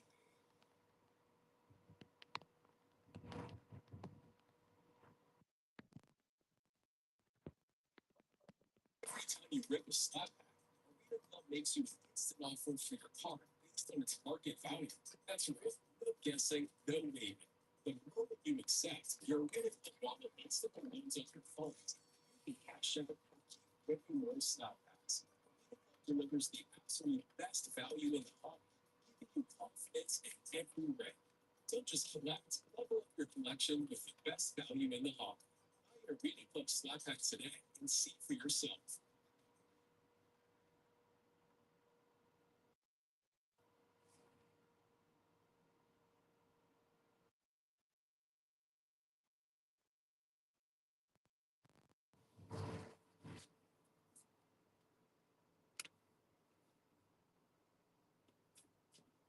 After months of trying the 296, still can't get it started. This car has been through everything. It originally crashed in Cyprus, and that's where we went to collect it. But even at that moment, we couldn't get the car started. That touchscreen doesn't really do anything. These ain't doing anything.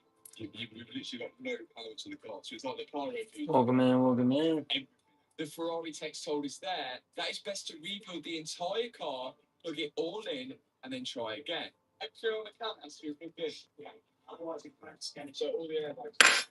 We then took the car back to the UK and started rebuilding it. That's the Ferrari. But still couldn't get it started. The car, I think this tested people completely. I really want to tell you never that bad. Go for it. Jesus Christ. Listen. How much we fixed, nothing would get that ignition to go on. So I went to the last resort and contacted Ferrari. I just need a bit of advice with this 296. But because this car hasn't been repaired by Ferrari, they couldn't work on it. And you still have the Megalacar EX promo. It got to the point where I had to order a whole new EX promo. Oh no, I don't, dude. I gotta delete those. I got snagged earlier. This is the reason why this car won't start.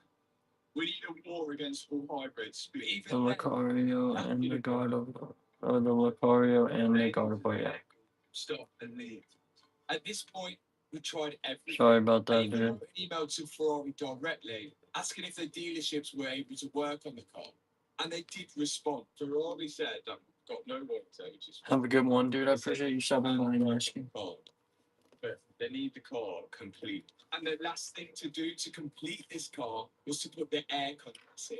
But we couldn't do that without the aircon lines going to the new aircon radiators at the front, which we had to modify in order for the 296 challenge kit to fit. So we got Bob over to make the aircon lines. To make these, he's just using the old aircon lines, cutting them, heating them up, and bending them to shape, and anything that doesn't fit is then going to weld and extend new parts of that pipe to make it fit. Bob actually mentioned to me he's never done this before, but I guess there's a first time for everything. And after hours of work, finally all the lines were in. So now it's time to test Bob's welding. I don't think he's ever welded an AC parts before, and I don't know what sort of pressure goes through it. But before we put AC gas inside the system, we've got to vacuum test it, and that machine will vacuum test it. So Dad's going to press the vacuum. If it holds, we're looking good. If it don't hold, we're not looking good. Jobber payments is super dope because the clients can just pay the invoice and leave a tip. So yeah, we receive jobber payments for sure. It'd be stupid if we didn't. I want like a seamless process for my clients. We started implementing jobber payments and it's made my life easier, right? We all work something per hour. The invoices get paid on time. They're able to put cards on file, and you send them an invoice. I'd say 80% of the time they immediately pay because of the job payments.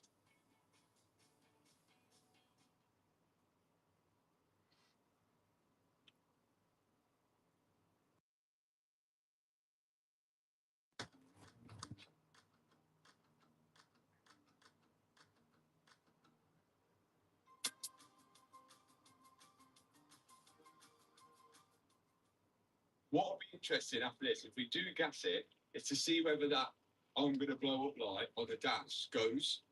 Because a lot of people's theory was that it might be I'm going to blow up. It's got no aircon gas in it, and it uses aircon gas to cool parts of the battery. But let's see. Welcome in, welcome in. Unless he's got a really bad leak, and then it'll just switch it on and say, no, can't get it back.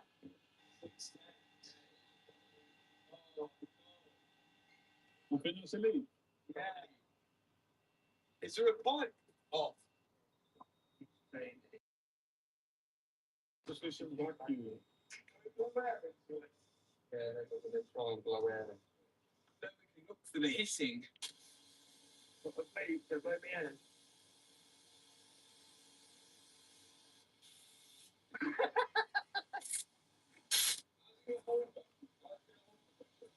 You're going to have to listen to it coming out.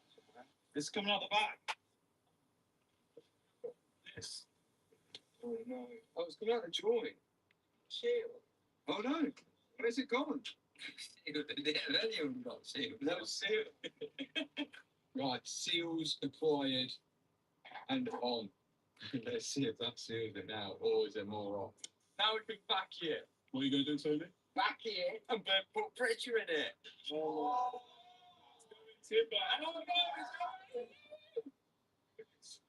It's going to create a black hole. The aircon is gas. Now, what we want to know is whether that changed anything. I don't think it would have, but let's see. Let's get the battery up and see if that thermal runaway thing has stopped. If not, definitely going to need our secret weapon, which hopefully turns up tomorrow. But let's see what happens. Let's see what happens. Well, connecting up the battery. Connect this.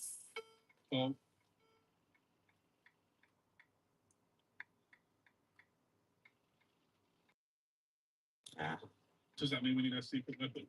I think we're going to have to use a secret weapon. Bring in the secret weapon. SBR engineering have come down and they've got all the kit to talk to the car and hopefully see if we can at least get it so it tries to turn on.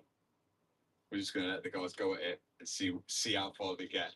The aircon didn't solve anything. It didn't change anything. Let's see what these guys can do. Come on. So can you talk to Ferrari directly, or is it just this tool talks to this car? This tool talks to this car, but this could do a lot more coding than you could do on other tools.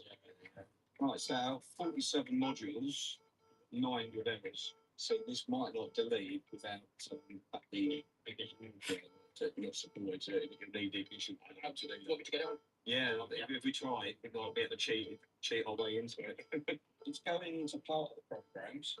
What we can't to do is write, which says to me something's not powering up in addition from a module. So we don't, we can't write the new parameters we want Has it got worse? Yeah. So we've gone through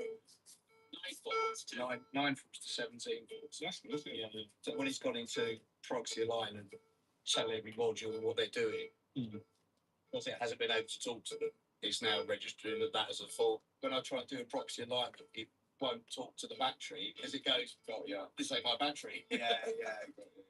Say that battery's still no good. At least the whole car will know. Well, that will work. So then when you plug the new one in, all you've got to do is align it to the car.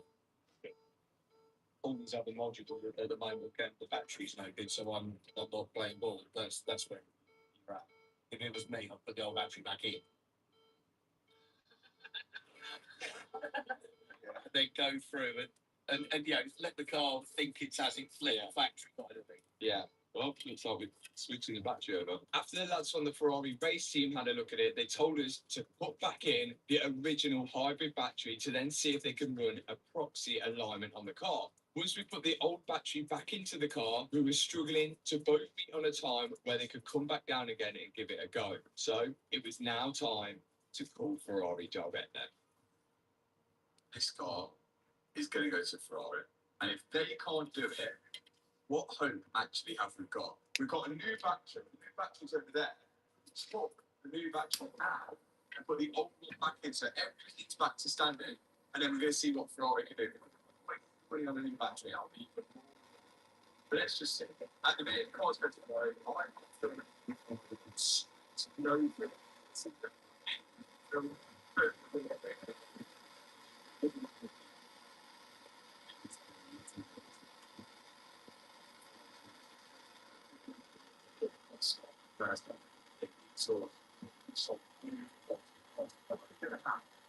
Sorry.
6 meters of oil.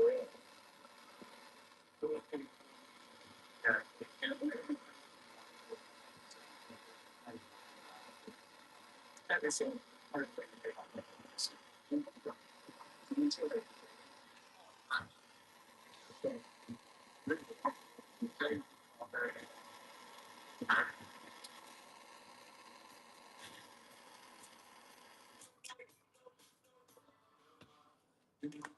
Welcome in, welcome in.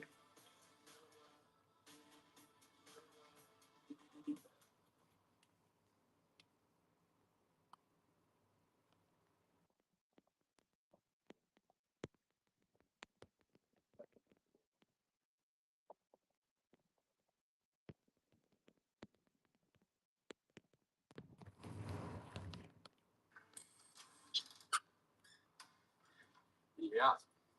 Oh, well, there's no leaks and no hole in the block, so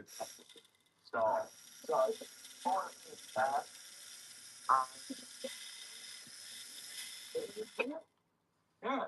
We need to measure how much comes out. That's what we're going to put back in because literally.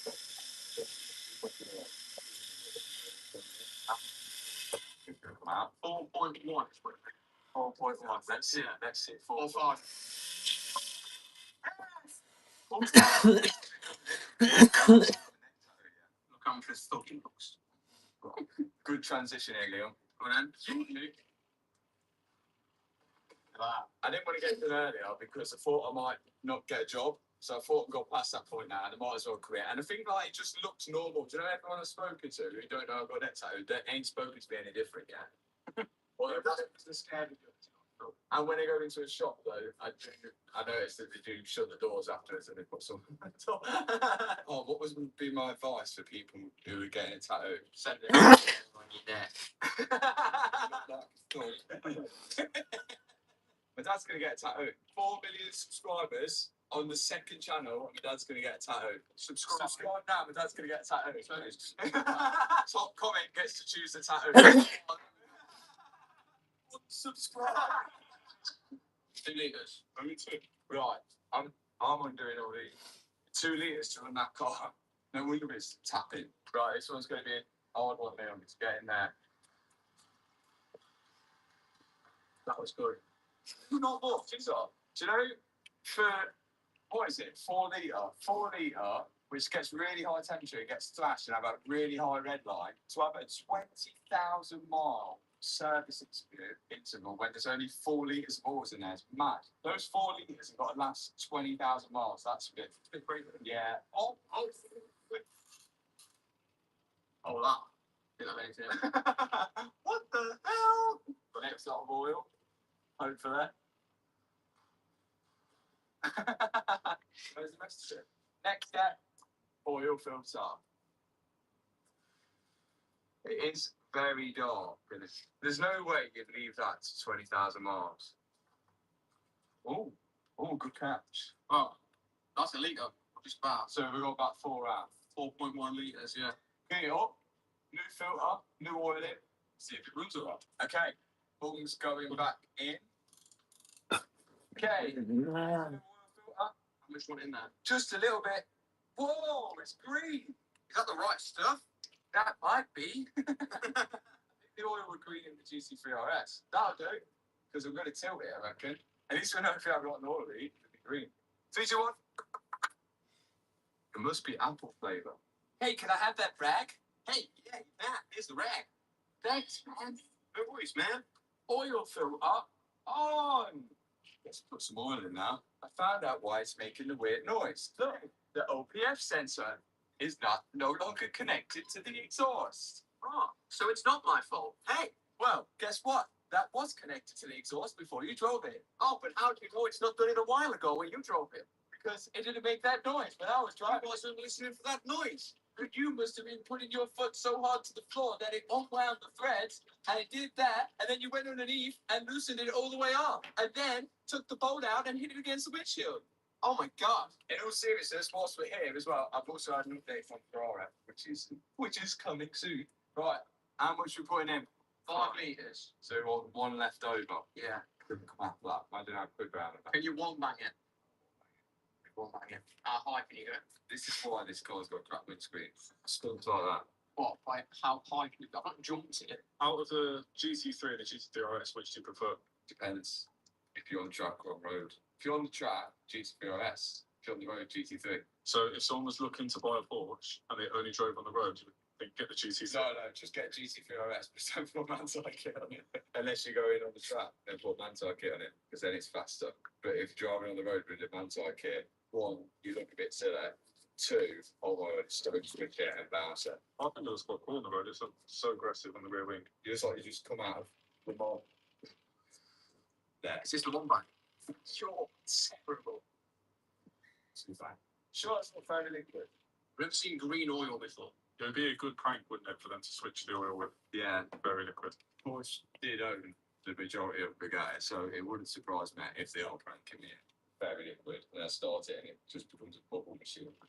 That would be quality. Okay, so oil's in. We can reattach the OPF thing, which is probably causing the rattle. Clamp this up so it doesn't come up again. Okay, next one. Okay, run it up. Check for leaks. Check the oil, which you've got to do on the dashboard as well. And you've got to run it to temperature to check the oil. Stupid. Right, let's do it.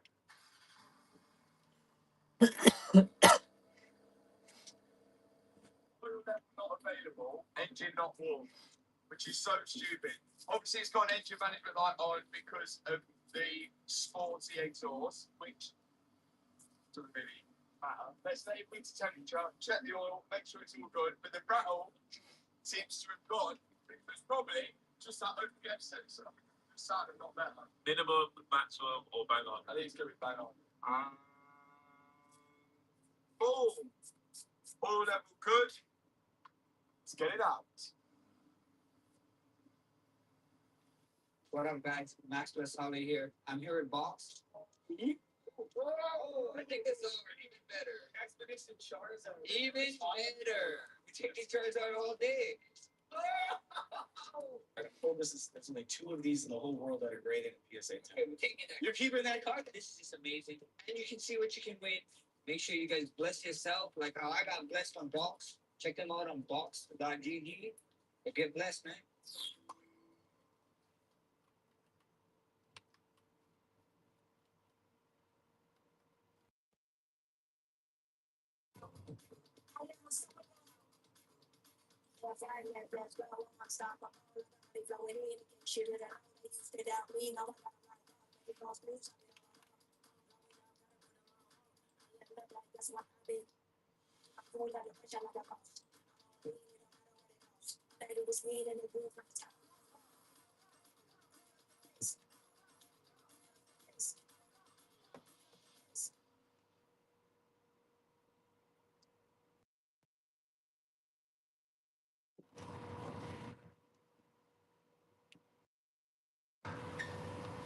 It comes.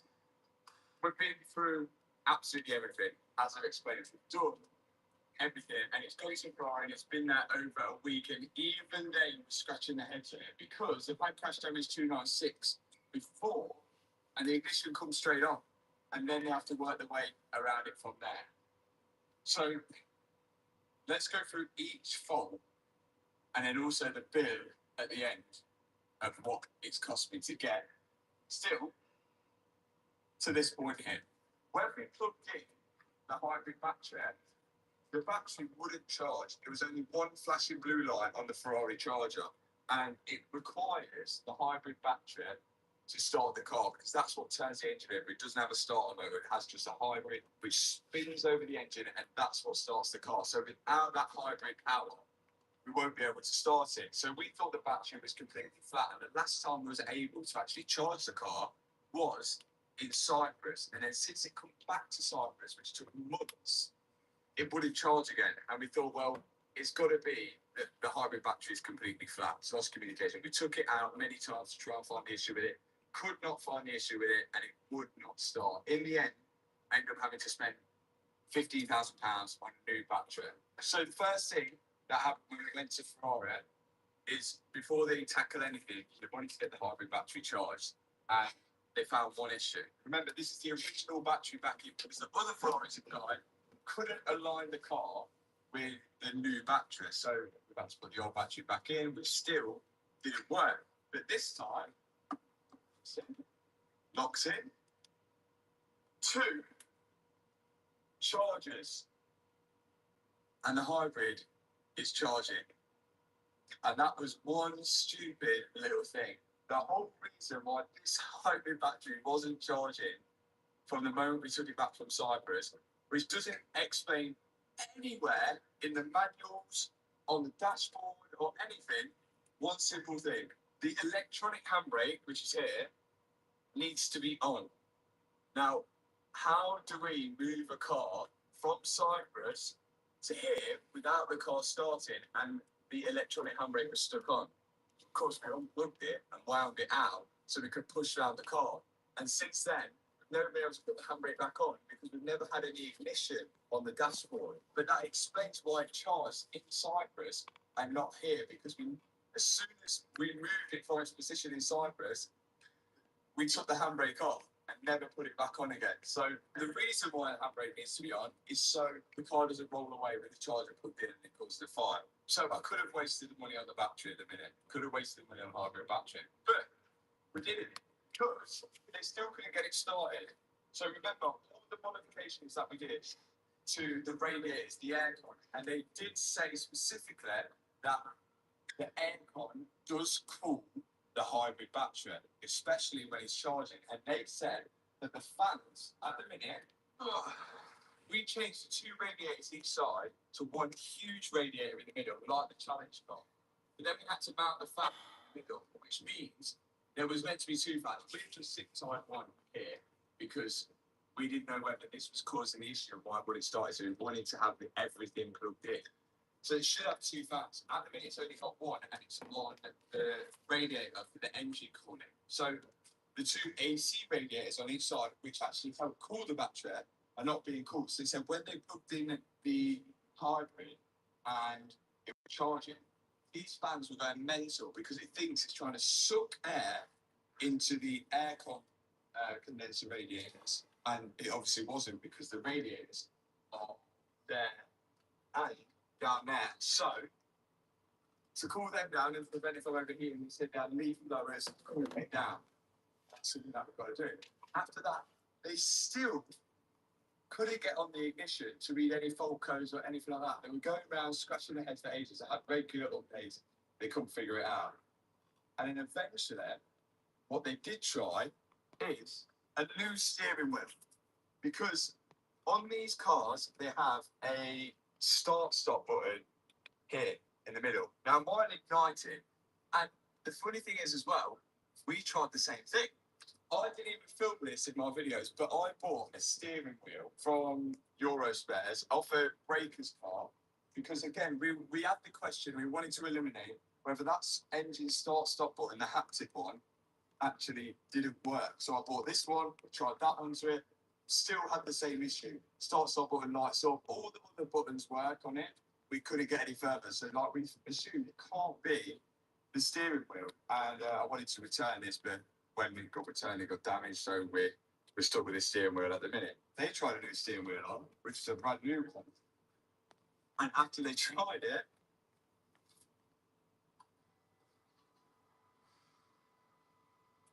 everything worked. Sometimes it's difficult as a small business, being the owner and being a lead technician with Jobber AI receptionist. It's very easy because if I miss a call, I can call that number back. The AI takes the message, jots down their information very well. I'm able to call that person back within a reasonable amount of time. We're able to get their business, Start your free trial today at Jobber.com.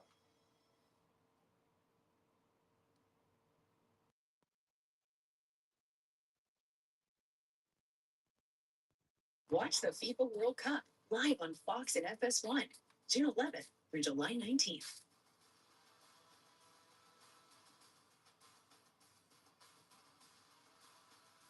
Sign up now.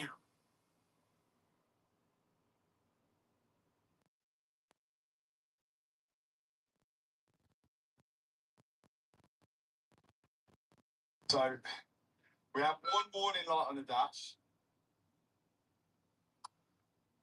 Absolutely everything worked. And it was the steering wheel. So all they've done at the minute is replace the buttons on the steering wheel because the one thing that doesn't work is the steering wheel. So why does that explain how we already tried this? So why didn't it work? Well, the reason why it didn't work is because this has also come off a crash damaged car.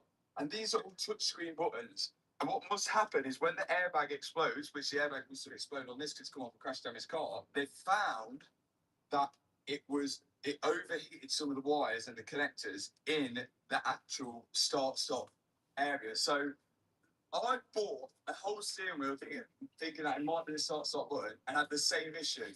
What I should have done is if I bought a brand new one, then we would have found out that we could have got the ignition on and everything could work. From then, they've got the ignition on. They've got everything working. They've seen a few faults on the dash.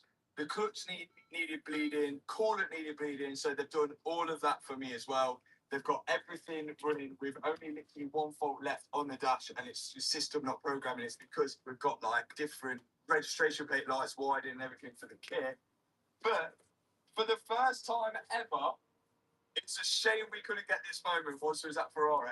We're going to get to hear the Bobtronic exhaust, which was made full straight pipe of the V6 with a hybrid, And the one thing it was, and I've wasted money on a hybrid battery, but the good thing is that we can sell it. It's no problem. We've got a buyer already. We're going to get to hear it. God, all it was the start-stop button. Ready?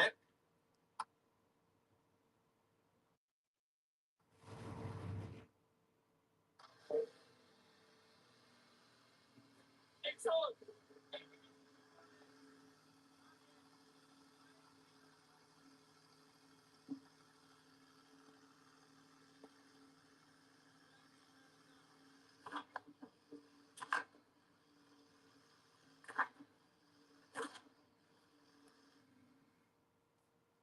Look.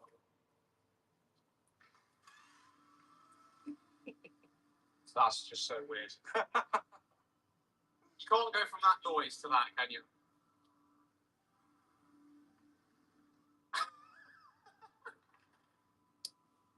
So this is it. The world's first Ferrari 296 Challenge road car with a hybrid. It's never been done, and I don't think it ever will be done again because this kit is blacklisted for anybody else. We managed to get there before it got blacklisted. The only way you can buy this kit is if you've got a Ferrari Challenge car yourself. But that doesn't put us in the all clear yet. We've still got a load of issues before we can actually drive this car properly, which I'm excited because this car's going to be insane. It's like 820 horsepower. It's like 1.5 ton rear wheel drive. It's going to be insanely fast with all this downforce as well. We've got a few problems we need to sort out. If we don't create fans going behind the aircon radiators, then the battery's going to overheat. If it's sat in traffic, that is. With the airflow, it's no problem. But we need to get some kind of fans sitting behind the AC rads, or at least one of them to cool it down. That's going to be the problem that we've got to solve, and hopefully we're actually going to get the first drive and see what it drives like, because Ferrari haven't even drove it. They just made sure it starts. Kevin's the call was like, let's take it back. I can't believe it was one button that stumped us for months. And the best thing is, we tried it and it didn't work. So let's go on to the first thing. We are.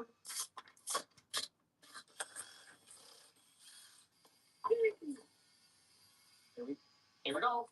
If these were further in, that would help. But now Bob's made the lines.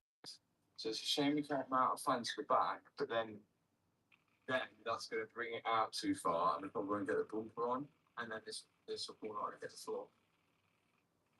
Yeah, these are the OG ones. But I mean, like, it fits the back of the rad and like the plug would plug in.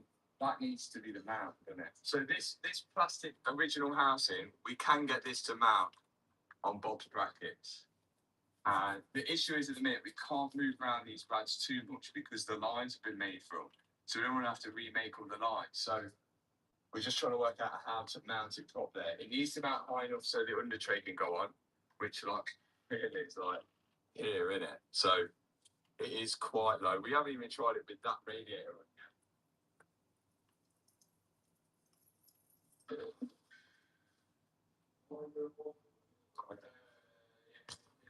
Oh, looks like.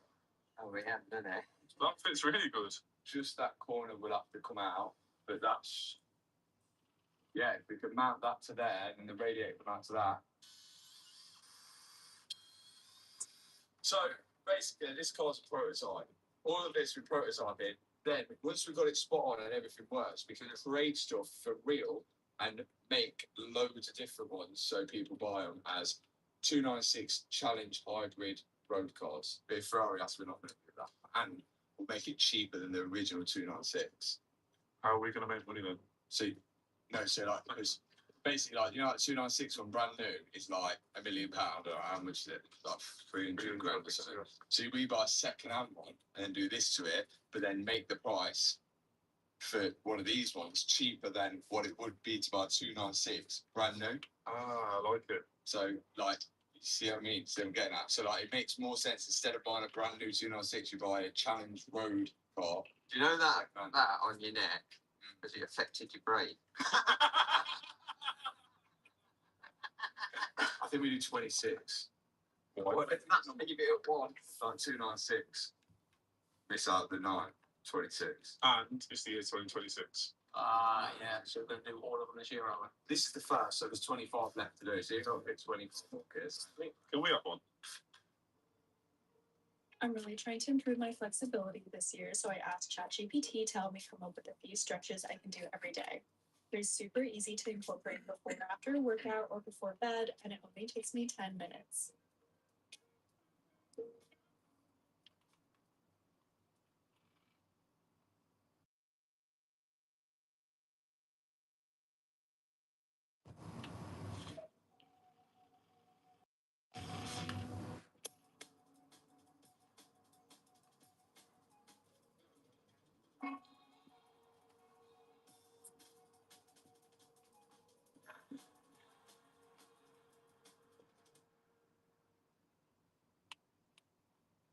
We get them as like company cars, like promo vehicles. So you got to buy a few cars first. Oh, what are you throwing? Prototype. Is that going to be a problem? I think it will be. I think it is. Well, we can cut that because it's mounted there. Yeah, So when long you that get your bumper, that's the problem. Just cut that off. that bolt hole lines up perfectly there. And then we could line up another bolt hole there, another bolt hole there, and that would be absolutely sensational. This is the prototype, all in. Let's see if the fan plugs in there.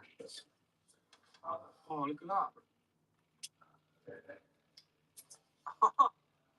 It worked. That's the result. No wiring needed. That's plugged in and that will work. So one prototype done. So that means we can get rid of this. It's now going to look better. Yeah. Boy! This one's a belt. Okay, that one should work. There's no reason why it shouldn't work. The only issue that we could run into is that the air from the front and the under tray, it might not be enough to suck through, but we'll have to see once we get the bumper on. This side, the bracket's slightly different, so it goes across instead because Bob made it so we can move it.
Mimikyu promo. Got it at 18, bro. Super clean.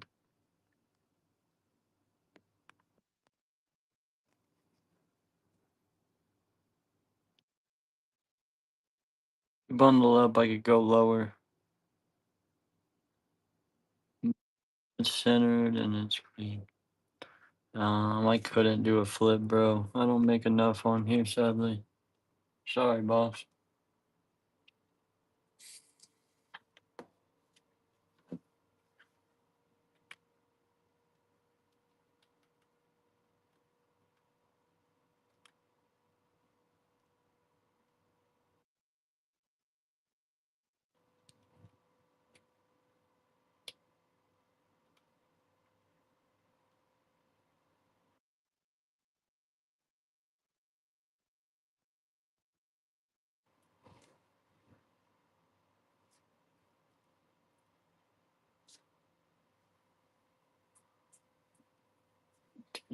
Thomas.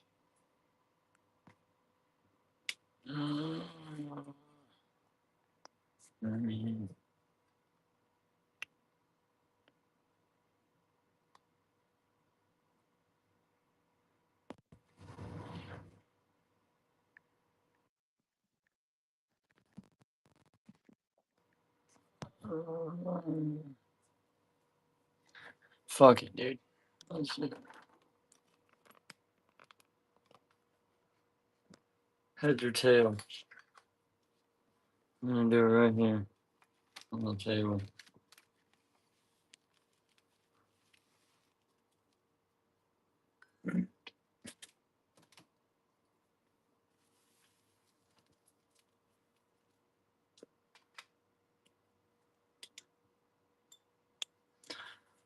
Alright, this is heads. This is tails. Cool.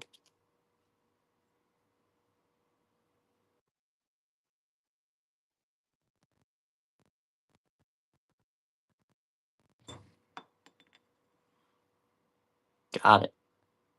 Cooked me. It's alright. Name of the game, bro. I didn't want to do it in the first place, but it's alright. Wrong one.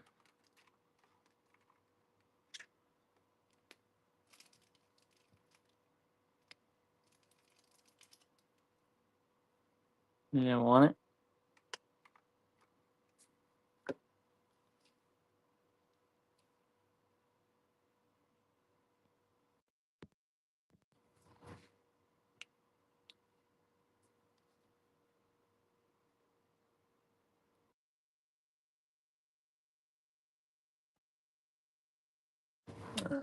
Okay.